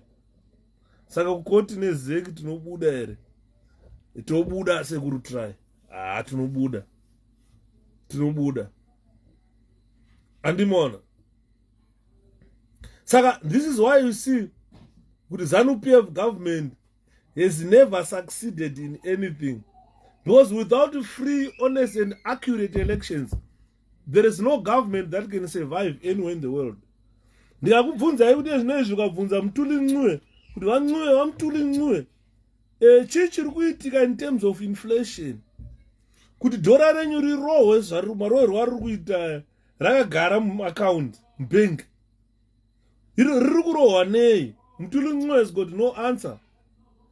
Zimbabwe, if you look at SADC, Southern Africa, SADC, handitaura dzimwe nyika, taura dzedu dzekuSADC 310, it is the only country with a Ministry of Finance being run by a professor of economics.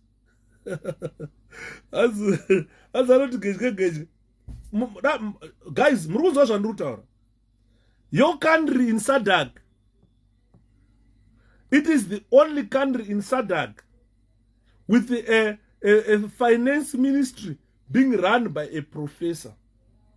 It is the only country in SADC with the Ministry of Sports and Culture being run by an expert swimmer, an internationally recognized athlete. But Zimbabwe was banned kutamba bhora. Zimbabwe Zimbabwe is broke as a country, is broke. But it's not professor who run elections. If you ask him to na 𝗚𝗂𝗶𝗶𝗂𝗏, where are we failing? The two, they've got no answer. They have been giving you promises and promises and promises. This is why ZANU-PF, some of ZANU-PF people now, vakarasara musengi vanani vai vakutaura kuti guys vanaziva vafana vai vakutaura kuti this is not the time for you to vote for promises. No, because you have been promised heaven on earth which never came for 43 years. As Mozambique yatova nani hamberi sekutaura yenyu asi ndapindira mngoma idi zviri kufamba. Saka you see that a government like Zimbabwe government, it will never be a democratic government, because a democratic government cannot succeed without the use of free, honest and accurate elections. So far, indications on the ground are that our elections already have got a ground, they are already disputable. The grounds of a disputable election are what we have witnessed now, where the nomination process was in shambles. People who never went to the nomination court found their names on the nomination papers, and they are asking themselves, I've never been there. I don't have money. I never paid anything, but surprisingly, my name is there. RTG, yeah, that blasphemous quote RTGS will resurrect like Jesus. That was blasphemous. And Jesus is not happy with the way RTGS is spiraling down. It shows that Jesus is not happy. How can you liken Jesus to bond paper? No, so $100 yakutosvika million. ndakasimba homeboy nkomba choto homeboy zviri sei trinos handini muri kuona.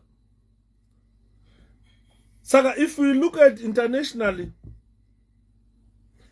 the way candidates are selected by political parties to represent them, it is now a modern way of democracy. Africa chiruve a little bit of ancient because politics zedu zeze chirungotongwa nevanhu vari kuzviti vakarwira nyika vakabva nenyika muhondo. People who are running, as you did not see our former senior officer as 𝗓𝗔𝗔 candidate Zvimba. Handina kuzitarisa ndichatarisa mungoma because list racho ndandinaro panapa but handizvati rakazofamba sei list racho. I had the list here kuti ndione kuti rakazofamba sei panapa. I don't know what happened. Zimbabwe independence economic what no. I've got the list here but handizvati akariseva papa. Ona mkoma Yuda vauya oiye jambanjana yu mkoma Yuda vauya oiye jambanjana mkom jambanjana Yuda namkoma jambanjana mkom mkoma Yuda vauya oiye jambanjana mkom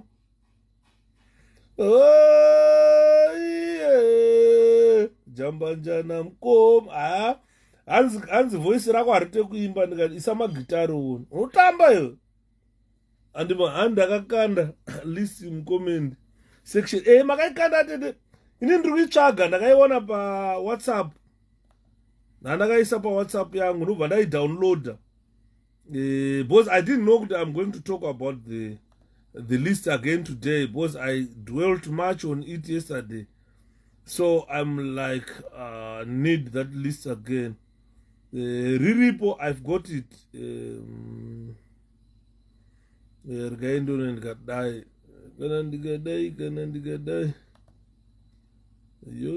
Yo.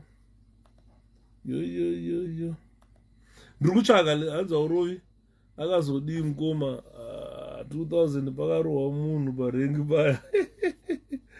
Ngoma bigi handisi kuziva dzinenge dzakamboenda kwamonzora here kana kuti chii chakaitika handisi kuziva dzakazodii but I still like him. Hey, ndiye munhu wandoti kana ndikaenda kuurungwe handifaniri kubva mukaro imeme ndisina kumuona mukoma bigi aurovi. That one is a strong cadre. Akamira violence yakaipa iya yese mazano akamuguta. He was a soldier. Wana wazvizive kuti Bigi Aurovi was a soldier. Saka munhu haakwati haatyi. Ndozvandomudira Bigi. Haakwati haatyi.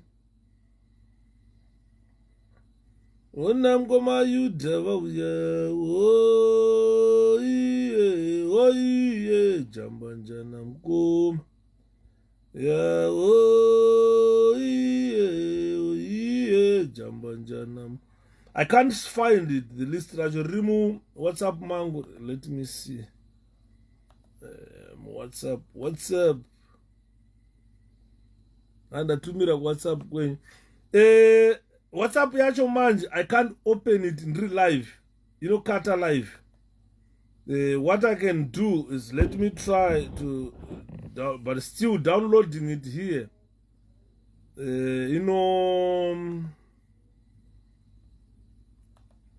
Downloading the WhatsApp here now, Kata live. Tanyanyiwa, check tanyanyiwa. Alright, ndichatarisa ngo. Mirai ndizbotsvaga list rema candidates. Ameno sense na urisa paningirikani. Let's not worry about it. Because it can't open ndikada kuvhura panapa. That means ndienda kutokata live. Saka ndingarwadzisa vanhu vakawanda. Let's continue. Tozoona mangwana ndo tozotaura nezve ngirikini mangwana. So I was talking about elections in our country. I'm talking about the process, nomination process that has been bungled by the ZEC incompetent people. This is the problem when a partisan incompetent electoral board is appointed. It does not do its job properly. So elections, they play a vital role in the active democracy. So provisions must be in place for a proper electoral process that will protect the integrity of ZEC, integrity and the law of the country. Because if we don't, and send me Rema candidates 𝗖𝗱𝗂𝗂𝗂𝗂𝗂𝗂 who managed to file, yeah, definitely I will send you kana ndapedza ndinayo pa WhatsApp pangu, but now I can't access it on this computer. Ngatoketa akutodzima presentation yacho, then we access the green. But takataura nezuro, we dwelt much on it yesterday when we talk about the candidates who were selected for these elections, and when we said Zimbabweans, we must avoid to replace ZEC. Definitely those guys, they worked wonders. They worked wonders.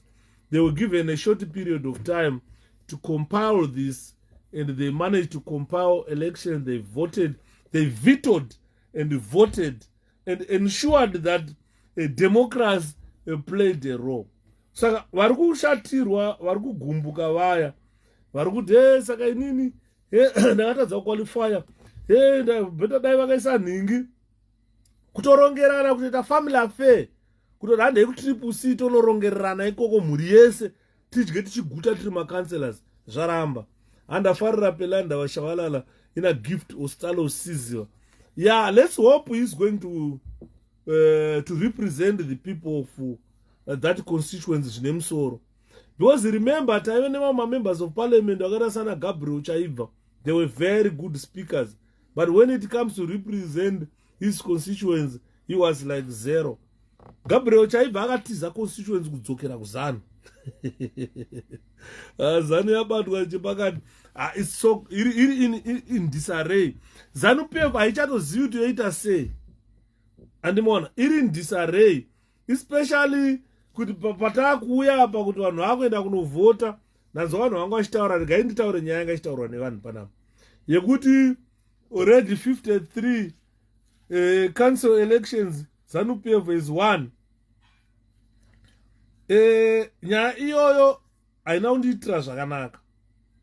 Nanhasi ndine godo, ndiri kurwadziwa mwoyo mangu kuti why did we not file candidates ikoko. Ndo nyaya yandachitaura iya yesabotage, kuti vanhu vakapedza time vachinetsana kuti akawina ndinhingi, akawina ndinhingi. Time yavakazoenda kuda kunofaila manominations, koti yanga yavhara. Vana Mudharamafa vakapotsa vatadza kufaila manominations, koti yanga yavhara. Andimona saka mistake iyoyo yakaitwa nevanhu iyoyo yekuti council yese, kune kumwe kusina kumboiswa kana council yese yakatorwa neZANU. Saka ndangowatari ngati makorokotoi kana makatora uncontested endai motakura marara ikoko. Toda kuona kanzuru yenyu maitaura kuti ngatipei ZANU Harare City Council, endai toda kuona yenyu iyoyo kanzuru kuti muchadevelopa sei. Mbosi atoziva nechekuti hakuna chinobuda, hakuna chinhu chinoitwa neZANU chinobuda. So nyaya yapo ndeyekuti nomination process yakaitwa, tine imwe political party yakatadza kana kufaila candidates. That means taakuenda 𝗓𝗓𝗂𝗂𝗂𝗂𝗓 versus ZANU PF. This is just a two-horse race, and we know that the race is already won by 𝗓𝗓𝗂𝗂𝗂𝗓. Taakuda imimi vana veZimbabwe kuzvipira kwenyu to cast your votes and protect your vote. But why they close on vasati vapedza kuendesa mapapers? It's another way of rigging Mkoma Nelson. zvinenge zvakatoplaniwa izvi kubva kumakore kuti vakomana vatikanga vabvumira vakanonoka vakadaika zvakatoplanwa zvinhu zvitori mumaplans ezeki kuti tinobva tatongovhara ende kada kutasa time yacho yavari kunzi vakavhura netime yavakavhara yacho havana kumboshanda required hours konzondora zvakamira senzondora atadza kuisa MDC ine 1 candidate saka yaane 2 ina presidential candidate ina 1 MP kumasvingo MDC hanzi kana nyaya yemadouble candidates ikagadziswa here ndatoitaura ACJ regai ndingoita summarize 𝗶𝗶𝘁 haina kuisa madouble candidates ndaswera ndonyaya ndaswera ndiriyo ndichitaura hakuna double candidate yakasainirwa nemasignatories kuti enda unomira se𝗶𝗶𝘁 candidate hakuna ndamboitaura what happened ndeyekuti FAZ organization onzi FAZ yeCIO yai handiti paitwa vanhu vachinetsana paya vamwe vachinzi vadyiwa ita sei vakanotora vanhu vakadyiwa ikoko names they took the names only they went they filed papers nezek I don't know how they did it but mistake yavakaita one mistake yekuti formula waienda naro iwewe kana uri mu𝗶𝗶𝘁 ranga rine watermark saka ava vakazoendeswa neFAZ nemaCIO kunzi vaitwe ma𝗶𝗶𝘁 candidates maningiri navo maforms avo mafotocopied color photocopied papers avakaenda navo saka haana watermark ndo zvinoratidza that they are fake and vane maforged signatures masignatures avo haana kunyorwa nebhilo akaita zvekufotokopwa saka they are fake papers avakaendesa 𝗶𝗶𝘁 haina kuita double candidate saka ndatomboitaura nyaya iyoyo hakuna double candidate yakaitwa ne𝗶𝗶𝘁 so that issue is now before the police kuti tora kuziva kuti uyu munhu paper irakarwana kupi because harina watermark it's a photocopied bond paper saka ma𝗶𝗶𝘁 candidates forms avo ane security mark saka ukanofotocopa bondi watermark haibudapo saka ndokubatwa kwacho kwavaitwa they photocopied there is need to denounce those people first of all we need them to be arrested but the problem yaitika manje mukoma Alan ndeyekuti I've spoken to one of these guys and ndikati some of these guys vazhinji wacho is Hopo aware about this no Hopo doesn't need to be aware mukoma itai vana Hopo majournalist ekuti ndikangompa zvandataura anonyora handiri maona but he doesn't know zvandakataura zve ndikati pane mafiner details ekuti mukoma Hopo vanenge vasingamazivi dai vachitanga vakapuhwa nyaya vasamhanyire paTwitter vombotanga vaverify voita investigation yavo vega because nezuro iso pandakauya paipai ndandatozviona pakanyorwa kunzi double candidate but I never spoke about it I wanted to carry my own investigation I've phoned most of these guys vanhu vari kunoona UK munoshandisa inonzi 𝗶𝗄𝑐𝘂 kana muda kutaura nevanhu vari kuZimbabwe 𝗶𝗄𝑐𝘂 ukaisa $20 ukaisa £16 which will convert $20 inokupa kuma 120 something minutes ekuti unoswera unotaura nevanhu vese usvika wana information yari kuna so I've called some of these guys vari kunzi macandidates vari toshamisika hanzi I've never been there pandakanzi inini you are not qualifying as a candidate handina kubva ndamboenda kunomination inini surprisingly ndiri kuona zita rangu riri panomination raw handina kana mari yandakabhadhara mumwe atonditi dai mudhara Yuda mari yacho ndoiwana kupi dai ndakaqualifya kuita kansela paipai ndakauya kuinbox kwenyu kuti mudhara Yuda ndikambenerewo ndiwane 1000 ndite sei kana kuti 800 ndiwedzere ndite sei ndirejeste hakuna kwandonowana mari inini mudhara ndatoshamisika kuona zita rangu rakaiswa mari yacho ndaiwana kupi ndingavati mari yekutambisa ndiziva kuti inini ndikaenda ndakandidate ndodyiwa ne𝗶𝗶𝘁 ndoita candidate yechii hanzi do you download the app 𝗶𝗄𝑐𝘂 yeah you download it vanhu vari kunana inonzi 𝗶𝗄𝑐𝘂 let me write here aiwa unotaura unotaura iyoyo shandisa iyoyo inonzi 𝗓𝗏𝗏 varuna na UK kana na US kup I think inoita kana da kufona ukaisa $20 ukaisa $16 unotaura Zimbabwe inoita 15 cents per minute kufona Zimbabwe inoita 15 cents per minute saka pa dollar divide by 15 cents ninge noma minutes akawanda pa dollar 1 ukaita $2 unotaura kashoma zvano kashoma kana usika direct line inoita se direct line iyoyo ukaona WhatsApp isingaite unobva wamhanya kuAfrica orwa direct wabata ne WhatsApp unenge watoita lake andidi mona saka tikutaura isu tichaura kuti ZEC kana ichitadza kuita delimitation ichitadza kuita a proper nomination process ko kana takuzoenda casting of ballots, how is ZEC going to maintain the secrets of the ballot?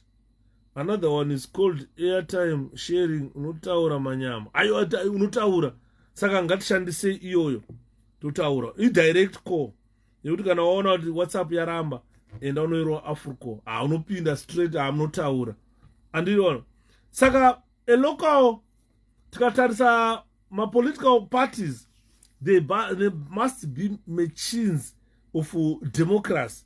𝗓𝗏𝗃𝗃𝐶 yaratidza kuti hakuna imwe political party yamuta this is a democratic party besides 𝗓𝗏𝗃𝐶.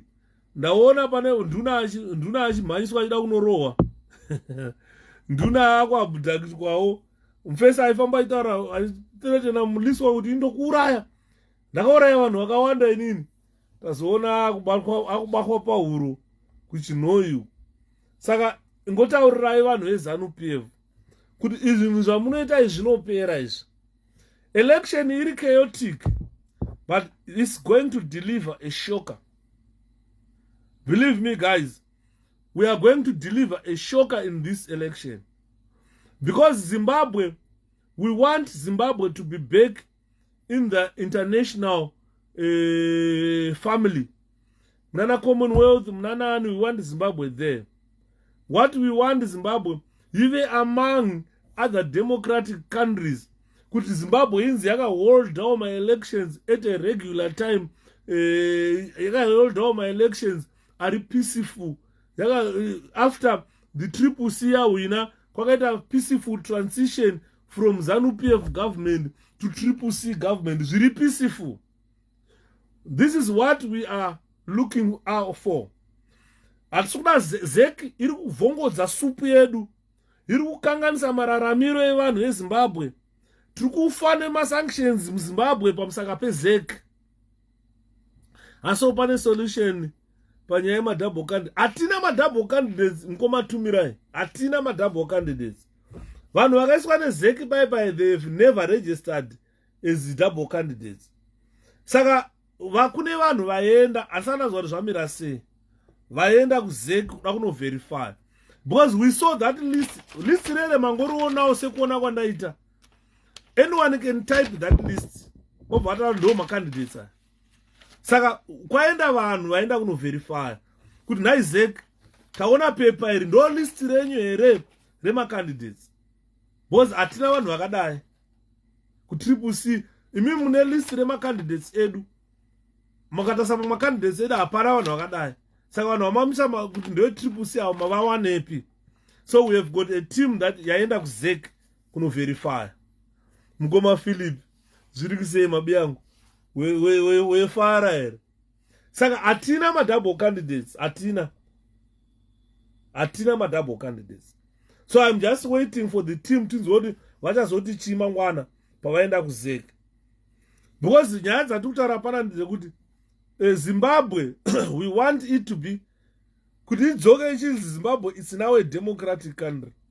Zimbabwe must hold elections are free and fair, and these elections must be held regularly like what we do every 5 years, every 5 years, every 5 years.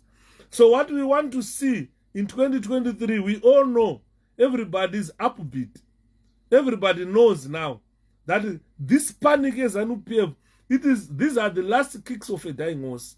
So what we want to see happening in Zimbabwe now, from today onwards until the elections are done, we want ZANU-PF to start a peaceful transition from ZANU-PF government to 𝗶𝗶𝘂 government. This is inevitable and no one can stop this. Zimbabwe government must allow the elected government to take, or the elected members of parliament to form government, or the elected president in form of President Nelson Chamisa to form government. This is why I was telling you yesterday that I don't foresee President Chamisa misusing my powers as president. So what we want to do is let's start mobilizing the people of Zimbabwe now. We want to bring together those people vatakasiya MDC. They are not our enemies. We don't allow them to vote Monzora. They have seen now those people that Monzora is nothing. They thought Monzora would probably be a leader, and Monzora has never been a leader. Everything that Monzora lays his hand on, that thing is destroyed. And we have seen him destroying the MDC. Imagine, 2023 election, MDC has got one presidential candidate plus one parliamentary candidate. It doesn't have members of parliament. When they went there, they were told there is no nomination fees. Apana mari. But Maria yese Monzora yakapuwa yeye akadya namashakada na komichi na maimpariwa ndo akadya mari yedu. Andimona. Anza thanks ngoma yudu. Aiwa ndo zviripo Majira. Hakuna double candidates to 𝗶𝗂𝘂. They were put in a ZEC. Saka we've got a team that has been tasked to go to ZEC and verify. Kuti tuonewa vanhu vamuti ndewe 𝗶𝗂𝘂. Macandidates edu takakupai, masignature edu takakupai, you've got everything. Don't give us candidates.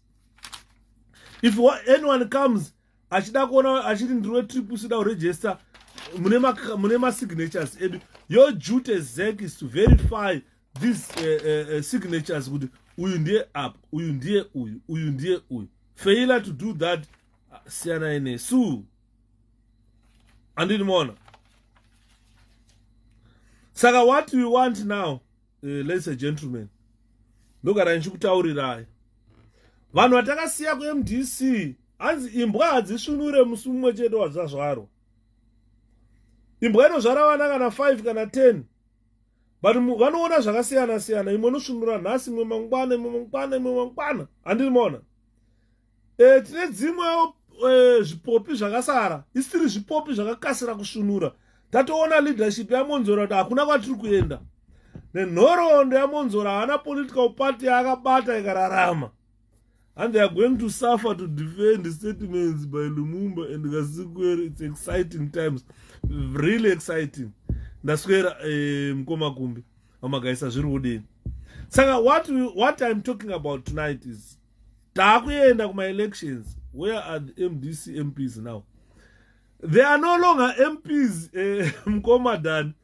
They were supposed to be candidates, but were told that leave your applications to ZEC.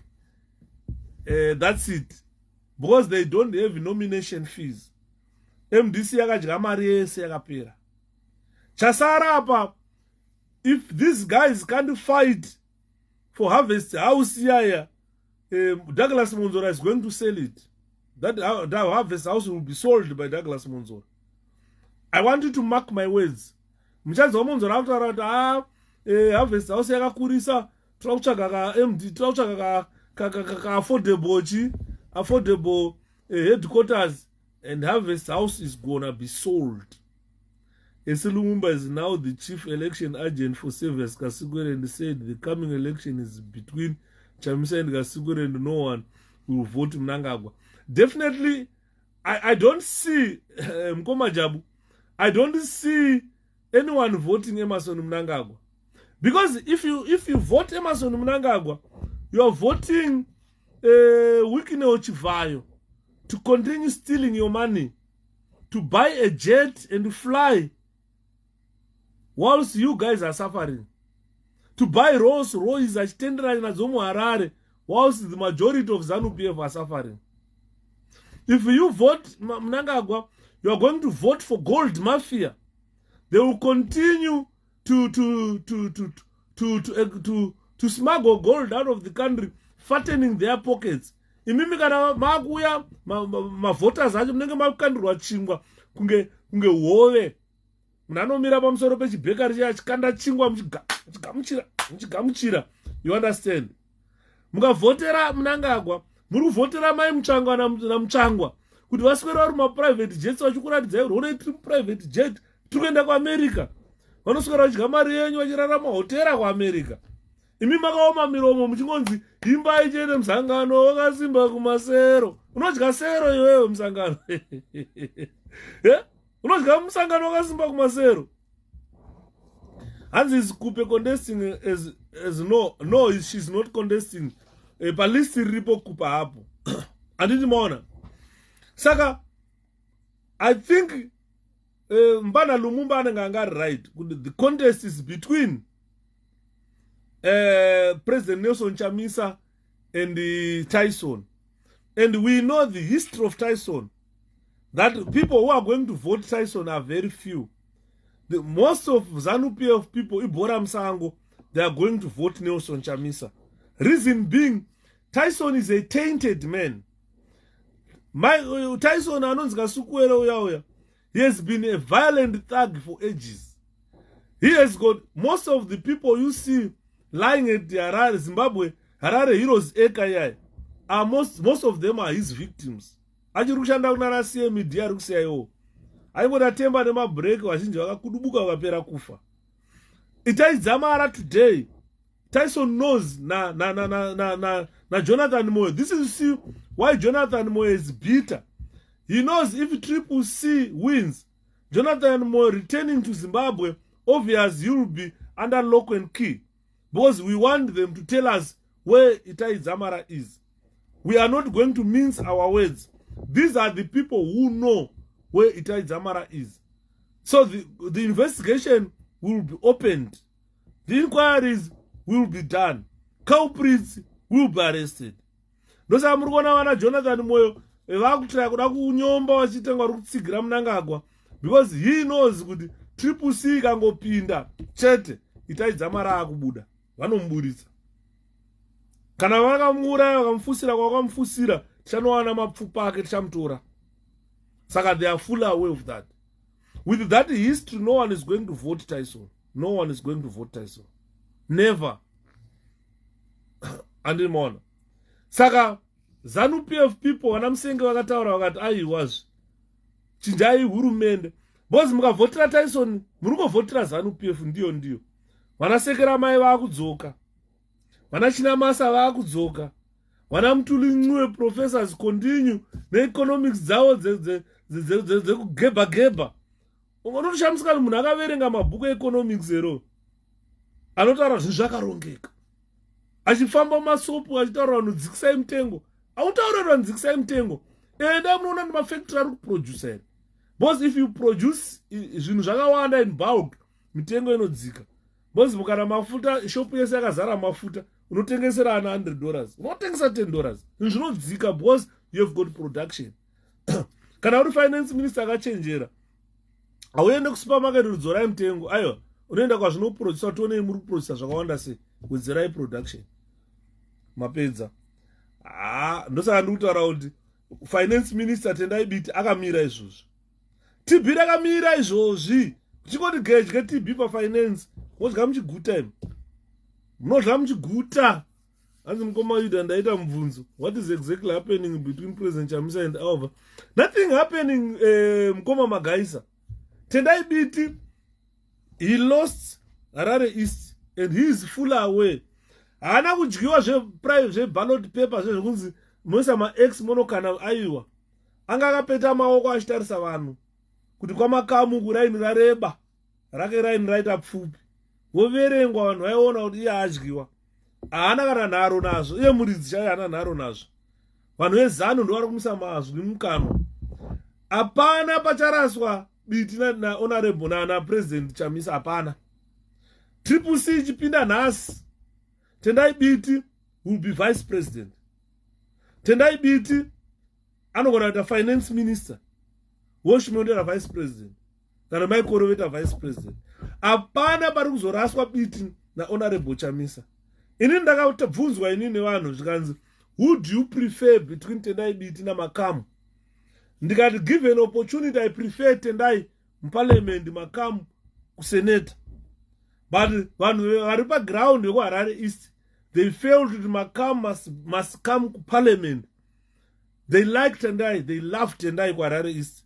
Varikuti Tendai kana ngaende kupi kusenate. Anditi mona. Can you use Africa to call from South Africa to Zimbabwe? I think it will do, as long as you download ukajusa, because you know juswa nema $US. Saka inuita. Anditi mona. So there is no beef between BT and Chamisa. Hapana beef iripo. Because you cannot create a beef nekuti wadyiwa nevanhu vasikukuda. Vanhu kana vasikakuda havakudi. That has got nothing to do with Chamisa. Andimona, grassroots ndo yakaramba biti. Inini I love TB. President Chamisa loves TB. Vaitoda kuti TB apinde. Unfortunately, grassroots yakati no. Saka the will of the people is what we call democracy.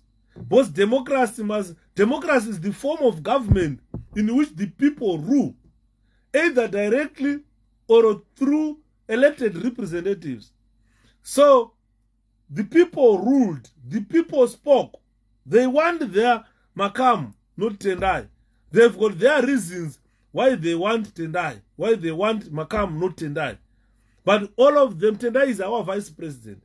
That will never change. Tendai is the 𝗶𝗂𝘶 vice president. That will never change. And Tendai has got a crucial role to play after 2023 August. Chikoti geta pinda uchatopa uchamona kuti hazi munhu rima 1. Tendai has got a crucial role to play. Kuchanakidza gore rino, kuchanakidza ngomba dzicharohwa. Andimona. So it's an arrangement of grassroots that they want Makamu. Arrangement of the citizens that no, we don't want Tendai parliament to Senate. It's all up to the people. Because Tendai is going to be a representative of the citizens in the Senate. Makamu being the representative of the citizens in the lower house. And no, saka election no 𝗶𝗂𝘶 yacho. Democracy no 𝗶𝗂𝘶 yacho. Isusu, we want to be called a democratic party. We want to be called a democratic country. So we follow the will of the people. If you do like ZANU-PF, I will see a democratic. ZANU-PF is not a democratic party. And more. Because an election, ingawe primary election, ingawe 𝗔, that election is like a decision-making process for people to choose, or the population to choose individuals who hold public office. This is where we call ourselves Democrats.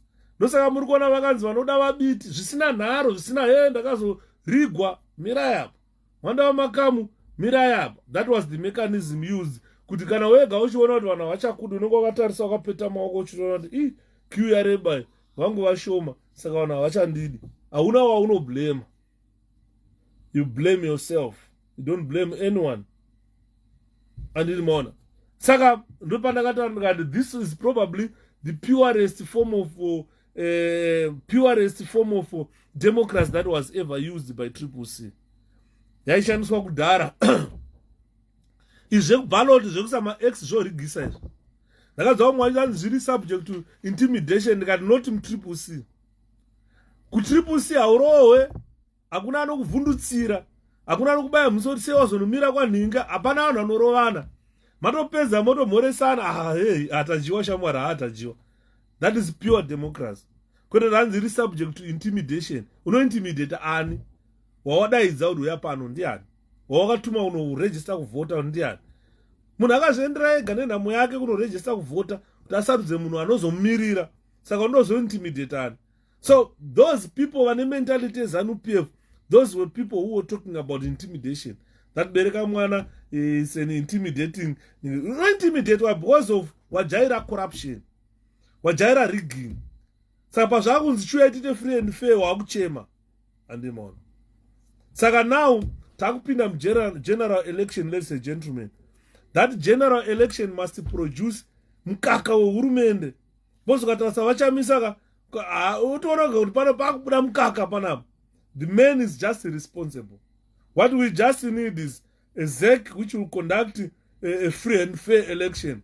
An election that will ensure kuti takupinda mu new government, a clean government, an untainted government. Isina vanhu vakauraya vanhu. Zokuti kana musi watopinda kana masanctions anobva anonzi gumu, sanction rarowa pasi. Ana mukoma Lloyd Mangokwani. Saka mukoma Yuda, how many presidential candidates of this 2023 vangani? Tine 7. I7 varipo. 20,000 US yakarema yai. Yandaitaura ndikati kune marombe panyika. Linda Masarira hana imba yekugara. Hana kana bhutsi yekupfeka. Kana akapfeka anopfeka kunge chura, anonga chura chabuda mvura ine sauti, chaoma manje. Kana zvinhu zvazvo anopfeka anoti Mwari. Wotora 20,000 wonotambisa. Do you think Linda Masarira anosvika kana 50,000 vanhu vakasvika naKupe? Kupe was more popular than Linda Masarira, but he got just a paltry 50,000 the whole country. Handifunga kuti kana pa number 3 anopasvika Linda, 20,000 US dollars yaenda ichichema. Hanzi waibereka mwana. It's because people were told to stand behind your favorite member of parliament. So you go to the back of your favorite member of parliament, the one you want. This is why they called it Bereka Mwana. We didn't call it Bereka Mwana. It was called by 𝗓𝘀𝘀𝗂𝗶𝗂𝗏 walsi aifunga kuti ari kunyomba 𝗶𝗶𝗶 achiti akashandisa anxiety method inonzi Bereka Mwana yekuti munhu mira kuseri kwa MP wako waunoda. The same 𝗓𝘀𝘀𝗀 was complaining that munhu wese ane 4 terms in parliament must not stand, and he forgets Tendai anga ane 4 terms in parliament. Now Tendai adyiwa sezvaakasuggesta kuti must not stand, akuchema futi the method yamashana. Saka you see that there is confusion mune some of our people. I didn't wanna.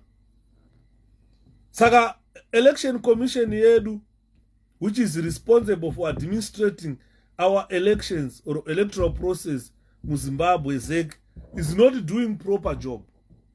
ZEC yakatanga zvema elections gore rino. It has been there, elections has been held even before Chigumba was born. And my prayer is that every registered voter cast their vote so as to avoid. And you, what guarantee do we have on ZEC credibility of the election looking at it? We don't have any guarantee mkoma kuda. Atina guarantee that ZEC will administer our electoral process in a free and fair manner. We don't have any guarantee. So what is going to happen now is we need to protect our vote.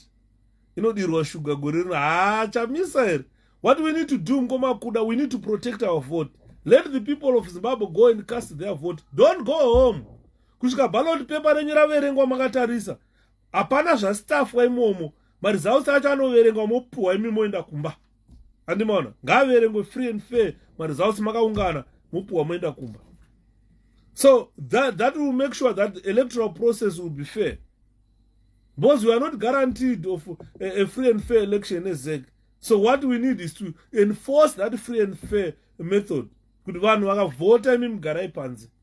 Mogara panze momira henyu kuti parichapedza vanhu panonzi akuverengwa munenge muchiona. Tsvagai matochi. Kana wakada kuverenga usiku kuti munge muchilaita muchitocha muchiona vanhu. Because magetsi kuZimbabwe kana vada kuriga vanodhingura magetsi, vovhara internet, vochinjanisa maballot boxes. Saka garai nematochi. Make sure you've got matochi ekuvheneka muchiona kuti hapana rimwe ballot paper rikuuya, ballot box rikuuya kubva kwarinenge rabva. Saka be supervisors, supervise the commission. The citizens of a country must supervise the commission. When you supervise and watch everything, observe everything, that will probably allow us a free and fair election. Kana marizalts akaverengwa tadyiwa panapa, you all agree kuti tadyiwa pano. And kwete kuti marizalts anozosara waverengwa wakumba wako uchinongona nyama wobva waunzwa kuti atawana 230 votes pakati mangwana uzobuda unzi mune 20 votes ipapo mabvisirwa 200 votes. That must not do like that. Andimona saka tikutaura kuti let's defend our vote. I'm encouraging you, the people of Zimbabwe, that go cast your vote, defend your vote.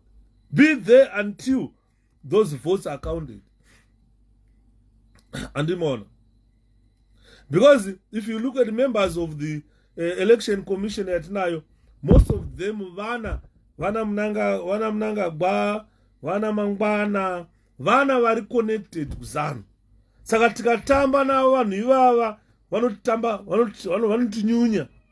Unonyunyiwa. Yeah, take a screenshot of the results V11 form racho. Send I kuvanhu. Tisenderei. Isi vana yuda teti mama computer tichikombaila ma results tisenderei. Andima bozi vanhu vari kurana ZEC ine masoja ine majaji ezanu vana vari kumhanya makombiyuta vana vezanu PF vana muna mangwana.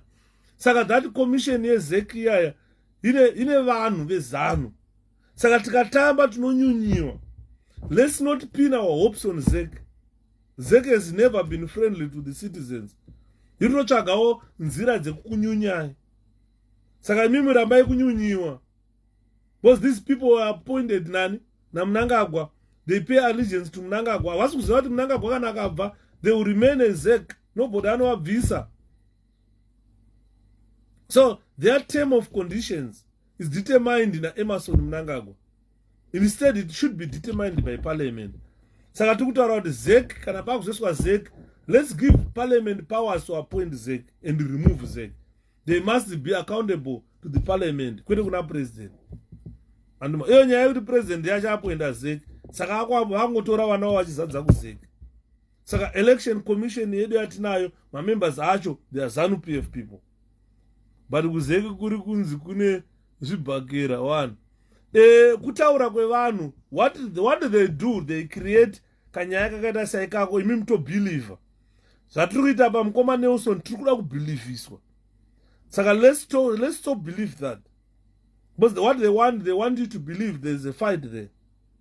So if they rig, vakazorowana sei vachinzi uya kuseri kumpana uda mari, uda mota, mupei 4x4 yo, uda mari mpana 200,000 years, unotenga imba, mari unotenga imba. Vanozorowana sei.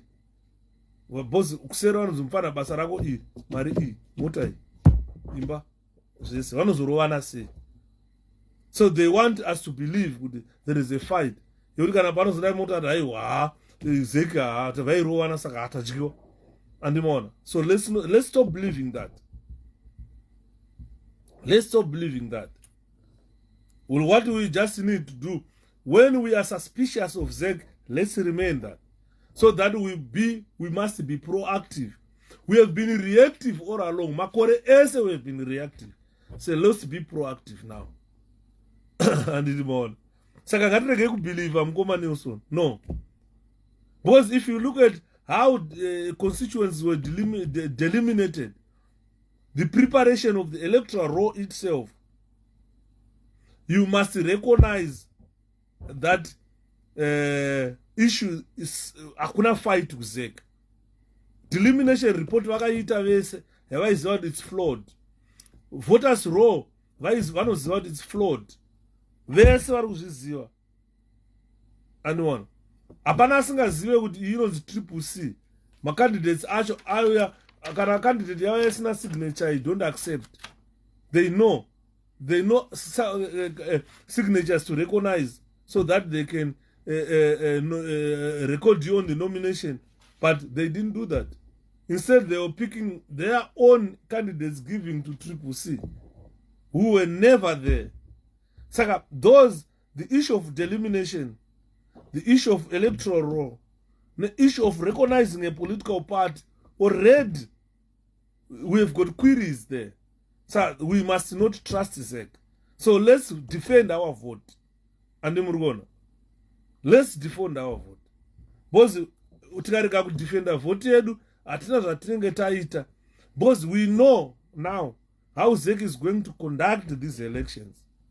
We know now that ZEC is going to conduct presidential, parliamentary, and local council elections. The way that they conducted them before has been questionable, and it will continue, ZEC, to be questionable unless we take it to account. If we defend our vote, we are taking ZEC to account. Andimona. Saka tiri kutaura tichiti ngati rambe takatsika patakatsika. You have seen how ZEC is panicking. You have seen how ZANU-PF is panicking. They are trying to remove all eligible voters kumba voters roll. Zvakatanga wana colted vasingawane mastawo voters roll. Saka the democratic system, it is supposed to kuti our elections are free and fair based on what we have witnessed so far. We have got an uphill task. Already it's disputable. Already it's disputable. Saka panda kushandwa, let's not ngatirege kubeliefiswa. There are quite a lot of challenges. Looking at how our candidates have been treated. Looking at how our party has been treated. And on. Sakapane, for us to get this victory, to get the victory we want, to enjoy the independence that we want, that will be a big day when we defeat ZANU-PF. And that day is imminent. We need to protect our vote. No one wachazonyatsa kuona kuti idea yataitaura 2-3 years ago kuti ngatiunganidzei mari to defend our vote.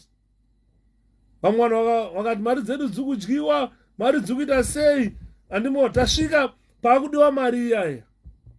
Kuti tiunganidza 2 million in a month zvichatinetsa. But paakudiwa mari to defend our vote. But in some parts of the country, MDC Alliance hatina kuisa ma-election agents. And kusaisa kwatakaita ma-election agents, azvirotarisika nekuendesa ma-election agents ikoko. Munhu aive secretary general, ainzi Douglas Monzora, who was an overseer of that election, did not bother, because angatobhadharwa unzi iwewe ma-loopholes edu ndepapi. But up and dear Douglas Monzora, I don't point out to the up and up. ZANU-PF ikanoriga nako kusina ma-election agents. Onzi chitipa ma-V11 takwenda kukoti, Monzora hana ma-V11. Akutogara musangano usiku ngezizi na komichi wakuti ngatibvise mpana chamisa. Akuya komichi akutaura kuti I was spying on this young man all along. That means you, as election agent or president, instead of you to stand for your candidate, uri spire. Why spire ani komichi? Andimona. Komichi ndakataurira vanhu ndikati dai komichi uyu. Dai 𝗶𝗶𝗶 yai operator seZANU-PF zvakaita nguva dzehondo. Komichi kadai yakaurayiwa kana kuchekwa muromo. But 𝗶𝗶𝗶 haina polisi iyoyo. Kuna ZANU kuna magagau waiti wangoita zvataurwa na komichi zviya wakutopinza wakutochererwa gomba wopfurirwa imomo wofusira. Kuna vanhu vakafa vakawanda kumagagau vakafusirwa neZANU-PF. Vanhu vamwe vakadzoka, vanhu vari kuchema muZimbabwe, hama yedu yakaenda kuhondo haina kudzoka. Endai kuna namagagau kumonofukunura makuva ariko. Vanhu vaipfurwa nana Tongogara, nana Mutsvangwa vachipfura vanhu vachifusira ikoko. Machinda ari tu matoto. Ndo vanhu vaita store progress ye-opposition muZimbabwe. Komichi and Monzora. Ndo vanhu va-destroy opposition muZimbabwe. This is why you see President Chamisa, Tendai BT, Vice President, Washman Ncube, Vice President Maikore. These people are trying to bring people together. Komichi kujeri, msatambe nao. Kujeri ilagi. Ini ndakatotaura ngadai nemwe mudhara aigara pa next door pangu karoyi. Airoya mudhara airoya. But manje akafa mudhara yeyi, takaruza mani. Ndakoti mudhara imbonipa chidhoma kana chishiri so. Imborowa komichi nechishiri. Ambominyuka muromo mboenda wasaidi kudai nechidhoma. Because munhu akadaro munhu akashata mani. 11 cleared to contest for president in Zimbabwe. Va 11 manje ndava vamwe 4 vauya ndava 9. Bozi vanoclearwa sei yakavharwa nomination yacho, ndo zvinoshamisa. Nomination yakavharwa kudhara. Where did the 4 came from? Kuti vaite 11. Handini maona zvinoita zeka. Saka unoona kuti now the people of Zimbabwe, they don't trust Mnangagwa because ane criminal connection. The gold mafia, that one is a criminal connection.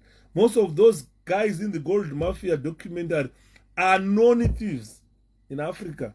They've destroyed a lot of African countries. Saka Mnangagwa has got a criminal connection with the criminals, internationally known criminals.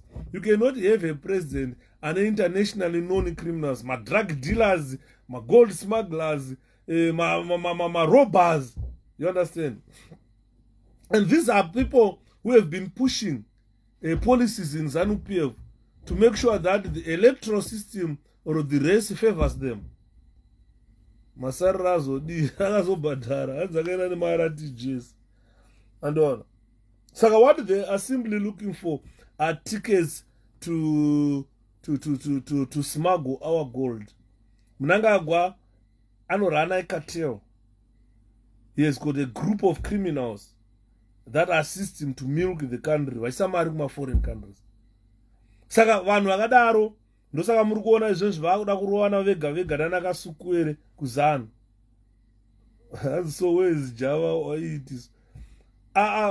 Gold mafia yaye mati yakamsheka. How did I guess you are on live? Tanonoka manonoka atete mas takutopedza. I don't know. Gold mafia yaya yakasheka zvakawanda yaya. Because America Java mukadzi wakanogara kuAmerica. Andimakaona achifamba achita sexual coiting achiti you yeah.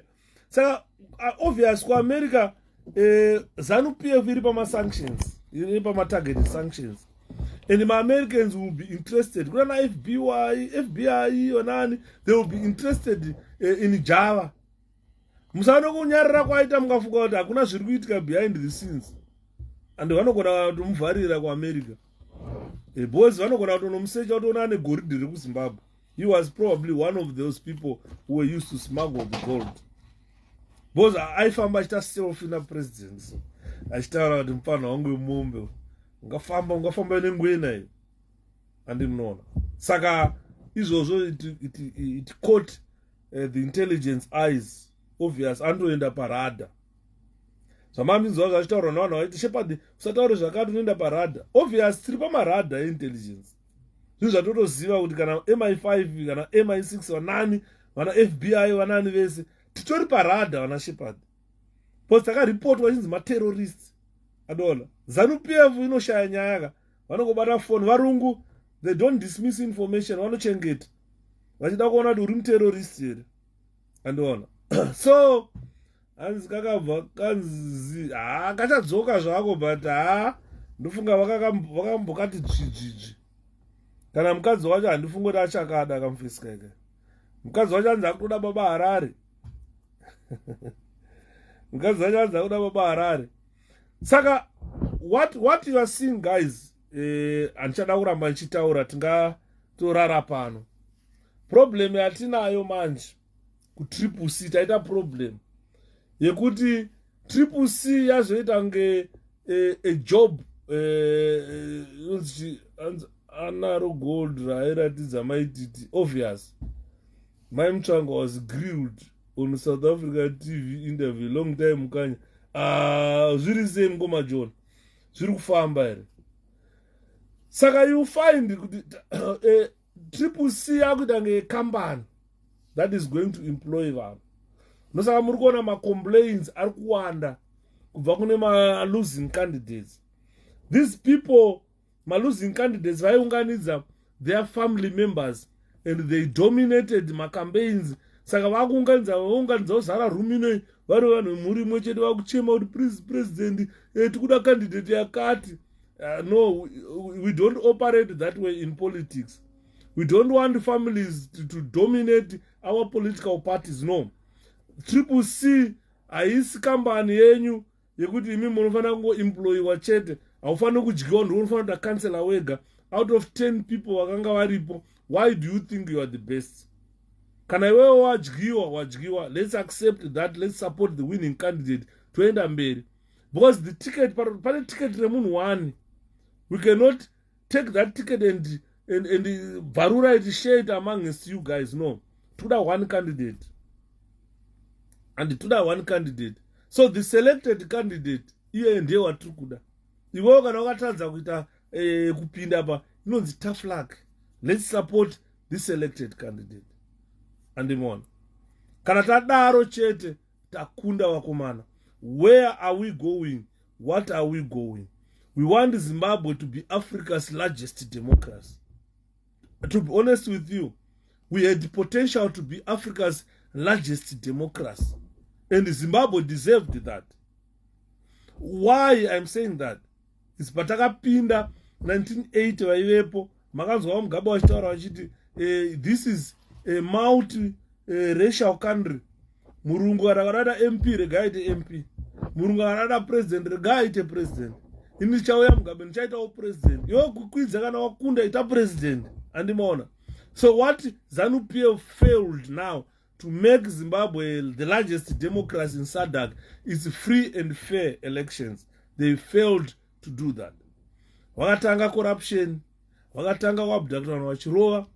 All other political parties were not allowed to campaign. If you will see, kuti 𝗚𝗚𝗃, we are going into this election, we have never been allowed to campaign. Police was busy cancelling our rallies. Kutoti vanhu vazive kuti kune 𝗚𝗃, ndisi vana Shepherd, tinorara pamalive on Facebook tichiparidza shoko, vanhu vachishare mavideos, vanhu vakutoziva kuti kune 𝗚𝗃. Vamwe vanga vasikatozive kuti Chamisa akaenda kupi. Kune vanhu vamwe vaitombofunga kuti Morgan Tsvangirai murungu muZimbabwe. Hanzi correct zvokuti kudzidza hakupera kana uripo ndo chokwadi. Good night am. Night. 2028 I need to condense 2008 ndakarohwa zvobhuwa neZANU. Ndo chokwadi chaparadzi. Inini 2028 ndachida kuya kuzokondesa but ndakura manje. I don't think I deserve to be in government. Ndakura. Or to be in parliament now. Zvada kuti tisire vafana vatonge, because tikutaura kuti we are fighting for the future of our children. Let's educate them. 2028 tinenge tane vana vakura vakuqualify kuti members of parliament vachine fresh ideas. Pandinoona kuti mapando ma-fresh ideas, ndine mufana wangu ane 14 years. Akauya pakombiyuta ndazvinhu zvandoti zvandisingagone nekombiyuta. Andinoona. Saka ma-fresh ideas always anenge achidiwa. ZANU-PF yakatanga kurova vanhu, ikatanga kuabducta nekuponda vanhu, ikaramba equal access to the media. And murikuona 𝗚𝗃 is now going into an election. In that election, it was never allowed to campaign. Varambidzwa kucampaigna. 𝗚𝗃 has got no access to the media. For TV havako, kuredio havataurwe nezvavo. Ukanzwa 𝗚𝗃 inotaurwa paTwitter, nepaWhatsApp, nepaFacebook, but haitaurwe paredio, nyika yese ichinzwa. Kune vamwe vanhu vakatadza kuziva kuti munhu anonzi Morgan Tsvangirai anga ari munhu mutema. Vaitofunga kuti Morgan Tsvangirai murungu nematukirwo aita Morgan nevanhu veZANU. Saka ndatoverenga hangu mupanha chari achinyora kati kuna mukoma wangu Tsvangirai mudhara wangu, vanhu vaivai kuti chamatama vachikutukai vachiita sei. Nhasi vakutuka Nelson Chamisa wamakatisiyira vachiti is a liar. But takashamisika taona mafa imimi. Vanga vakuitai kuti hero kutokupa helicopter, kukwidza helicopter kunokuvigai kubhuhera. Andi muri kunzwa. Saka ZANU-PF pairi irikutoziva kuti Chamisa is a hero. Is someone who is fighting for a democratic environment in our country. That democratic environment will ensure free and fair elections without people being denied access to media, without people being abducted and being murdered in our country. And more. So what President Nelson Chamisa has been telling you time and again, that we are going to stop politicians' misuse of our media. Because kana radio iri yeZimbabwe iri kubhadharwa vanhu vacho vanoshanda kuredhiyo vanenge vachibhadharwa netaxpayers money. Saka maprograms eredhiyo netv, they must worth how much these people are paying them. Saka ZANU-PF as a ruling party has been abusing ZBC, has been abusing ZTV. That must stop. Kana uri muZimbabwean anonzwisisa politics, you must vote 𝗶𝗶𝗃, you must vote President Nelson Chamisa, so that this abuse of our media, our ZBC, our Herald must be stopped. Those are national newspapers, national broadcasters. They must talk about Zimbabwe, promote Zimbabwe. Not to talk about ZANU-PF, promote ZANU-PF. No. Andimona. Saka, if you look at tikapinda, I think tikapinda about 2023 apa, tinofanirwa kuregulate how parties function. Because tikarega kuregulate how parties function, tichatambura nekudismantla ZANU-PF. But that one is a killing machinery that must be dismantled. We don't need to keep political pressure on anyone to say votera ningi chete, kataka votera ningi tichakuita so. No. Right to recall members of parliament vakavoterwa nevanhu. I think we need to revisit our constitution and tell amend the constitution kuti yakanyorwa nana Monzura kuitira kuti vanhu kana vatwanda MP ningi hakuna an individual achaya kuzodestroy the will of the people, to override 30,000 people because munhu aramba kuti is not going to pay allegiance to you as an individual. So we must ensure that when we are coming to 2028 elections, when people who are going to participate or contest in that election, they will go there vachismaira kuziva kuti nyika yanga iri mumaoko evanhu vanogona kutonga, yanga iri mumaoko aNelson Chamisa, kwete kuti hanziwo unenge uchiukura tichingotonga uchitukwa kunzi vanhu veZimbabwe vanotukwa namunanga kwanzi murimbwa, imimi hukurai chete handizvindimise kutonga. Kana ndikaona kuti mauda kundikanganisa kutonga ndongoti kombai tirove. Those are violent statements by a president, which are not supposed to be spoken by a president. And because Zimbabwe is a country that has been under false promises for too long. The muscle power yakashandiswa neZANU-PF yakashandiswa for too long. Saka izvozvo, those are weaknesses zeZANU-PF. Going into any election, people must use those weaknesses when they are preparing to go into an election. Anziko mukoma riko mechinari yakuzoita sei manje yamhara iyai ine one member of parliament kumasvingo failed to file my nominations. Andimona yamhara riko mechinari yamhara ameno kuti haichadzoke kuparliament futi, haichazombofea relevant in politics futi, because it was a recalling machinery used by ZANU-PF to destroy opposition politics for ZANU-PF's advantage 2023. Vanhu vaiva tataura paipe kutanga kuti vanhu ava vachingoti tawina election vazvipa victory, they started aiming 2023 election. Andimona saka ndo pane news kuti ava vakatanga kutarisa 2023 election ndobva vatanga kushandisa their political muscle to criminalize other political parties. As I'm speaking, we've got members of parliament who are in prison because ZANU-PF has assumed very dangerous power. Hanzi mukanya ndokumbirawo mubatike every time kusvika tavhota, you have potentially to convince those who are lots of defending the rights. Thank you. Ndinouya mukoma John, ndinouya. I'll be available throughout the election. I'll be there mobilizing for candidates, mobilizing for support, which was criminalized by ZANU-PF, because we don't want a repeat of delay yekupa electoral decisions. We must straight hit panongonya pe election tatopinda and more, because our system must change and more. Saka parliament yedu inofana kweri parliament yedu ukapinda so unozwa kuti ya ndiri parliament amusina macriminals akaita sana nduna kana pane chiblasi yanzi konjana che chakambopupa chechi konjana akambopupa blasi konjana vamhara. Saka vese vamhara vaive vaiti chamisa wati chamisa zodi vese vamhara guys. Saka this is good riddance of rubbish. MDC is dead and buried. ZANU-PF is dead and buried. Now we've got a new block in this political arena. We've got 𝗚𝗚𝗃 coming in with Nelson Chamisa as its president. So let's rally behind our selected members of parliament. Usati wewe zvawakatadza kuqualify ubva wati bhora musango. Nada mani kuramba pachiputukezi. Iwe unoda vanhu vangati kwanda vanopinda mukanzuru.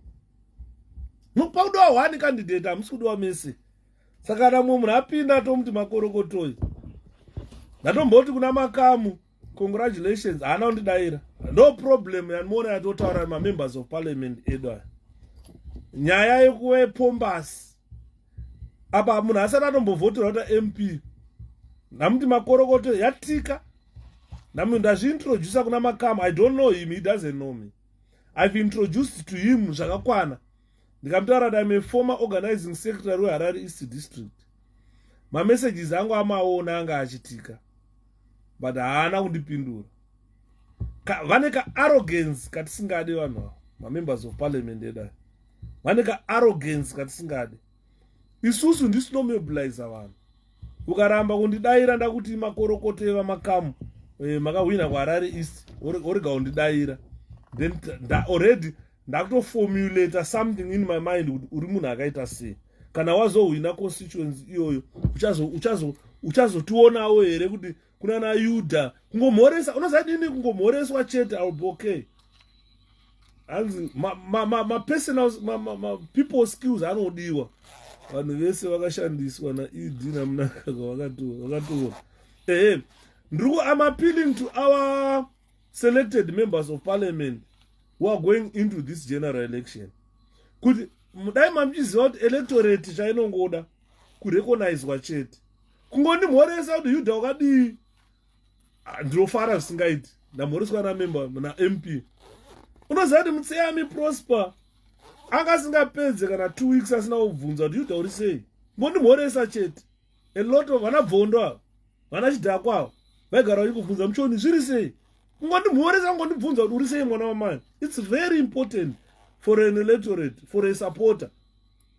Andisitaura President Chamisa, because ndikataura President Chamisa aza ndichopedza kufona, ndichopedza live vanenge vakutofona. Mukoma Yuda makadi mazuva handisi kuona muri vapenyeri. Imagine president of a party, such a big party. Chamisa ndiye aifanira kufamba mudenga achifamba mudenga achinzi abatike. But ndiye munhu anobata chero munhu haasarudze.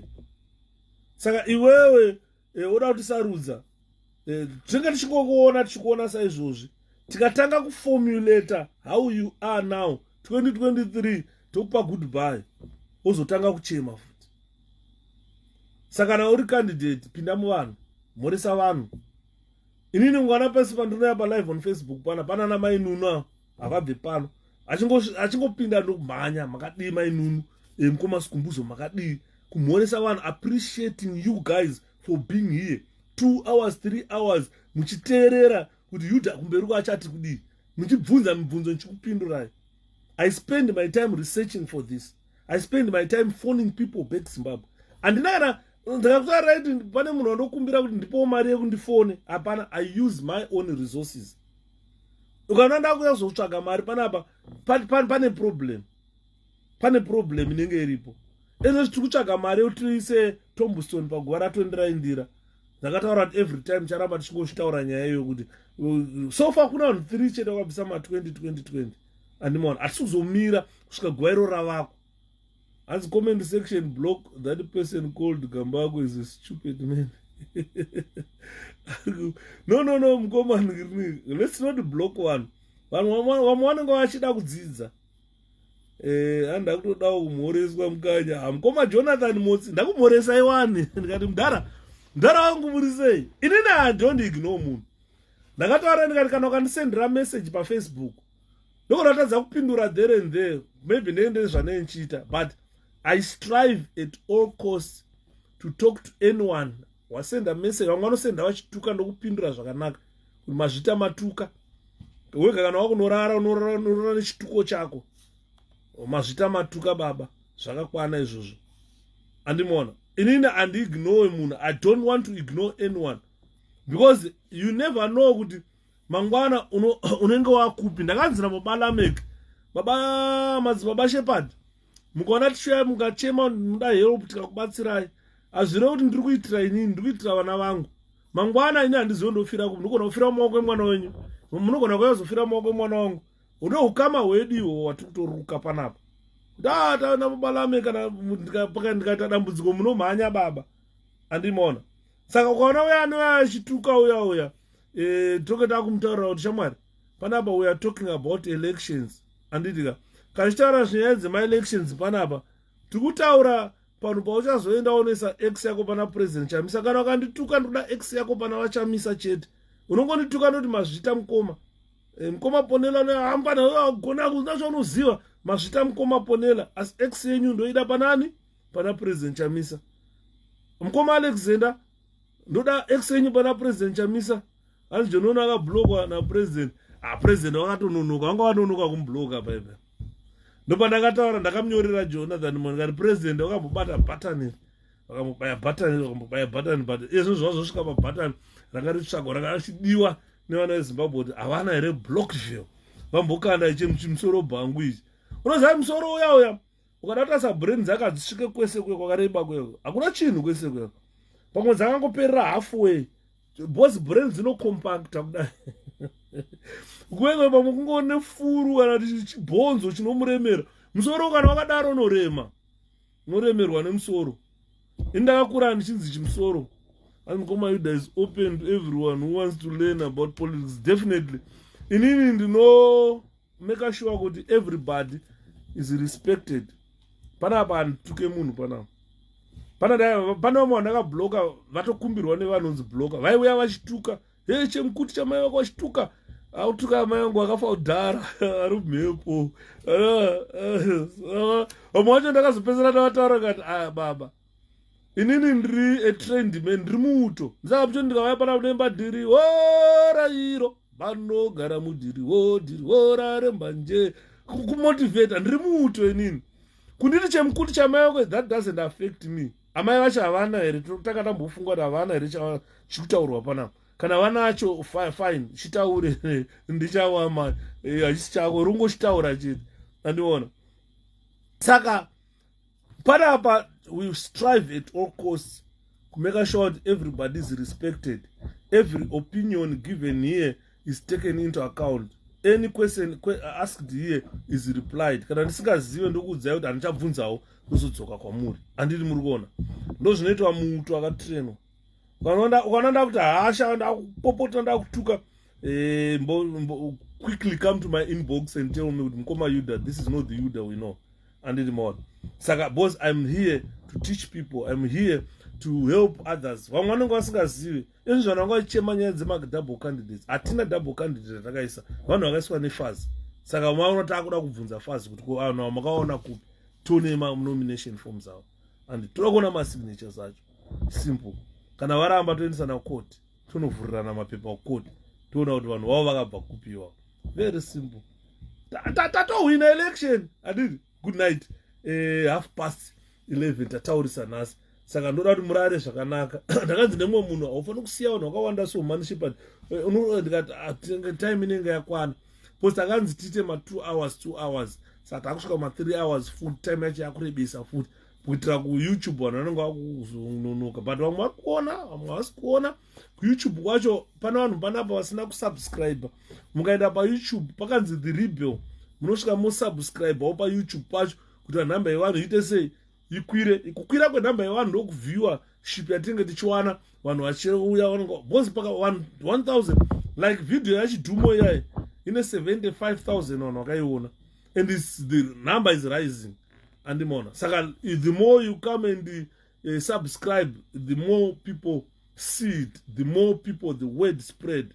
Vanhu kuna mwangu vasikatoziva kuti kuna Yuda vakutoziva zvatinenge tichitaura. Ukateerera mavidhio sese andakataura unogona kunyora bhuku chairo about Zimbabwe politics. Andimona saka because they are well searched videos, information that can be referenced. Andimona saka ndotaura kuti kwanhasi murare zvakanaka. Tisakanganwa guys, tiri vanhu 60 panapa, tikaita 20 pounds or $20 each to raise 180. Toda kuvaka guva ratondera indira, toda kuisa slab. Ndisati ndaenda nhasi date 22 22 nhasi mangwana 23 mangwana eFriday. Saturday kuLeicester uko kuri kuya Thomas Tafure nyika mukanya mapfumo kuonekedzana nesu vana veZimbabwe. Saka kana uri kwauri kwese uchida kunoonekedzana namukanya, this is the opportunity. Ini ndaita problem yekuti ndakaita funeral, handina maresources, handina mari. Ndaida ndine mari ndaienda kunoonekedzana namudhara, but hey, ndakaita problem yekuti ndakaita funeral yakandidraina. Up to now I haven't recovered. Handina kana sendi izvozvi ndokuti kana kusafiwa motikari kana kukwira bhazi racho kunoona mukanya handina. Saka ndaitochema ndakagara, it's very unfortunate. Mudhara vakuya for his last show. I'm not going to bid him farewell. It's so painful. Kune mwe akambonditi ndokutengera tiketi rebhazi to and from.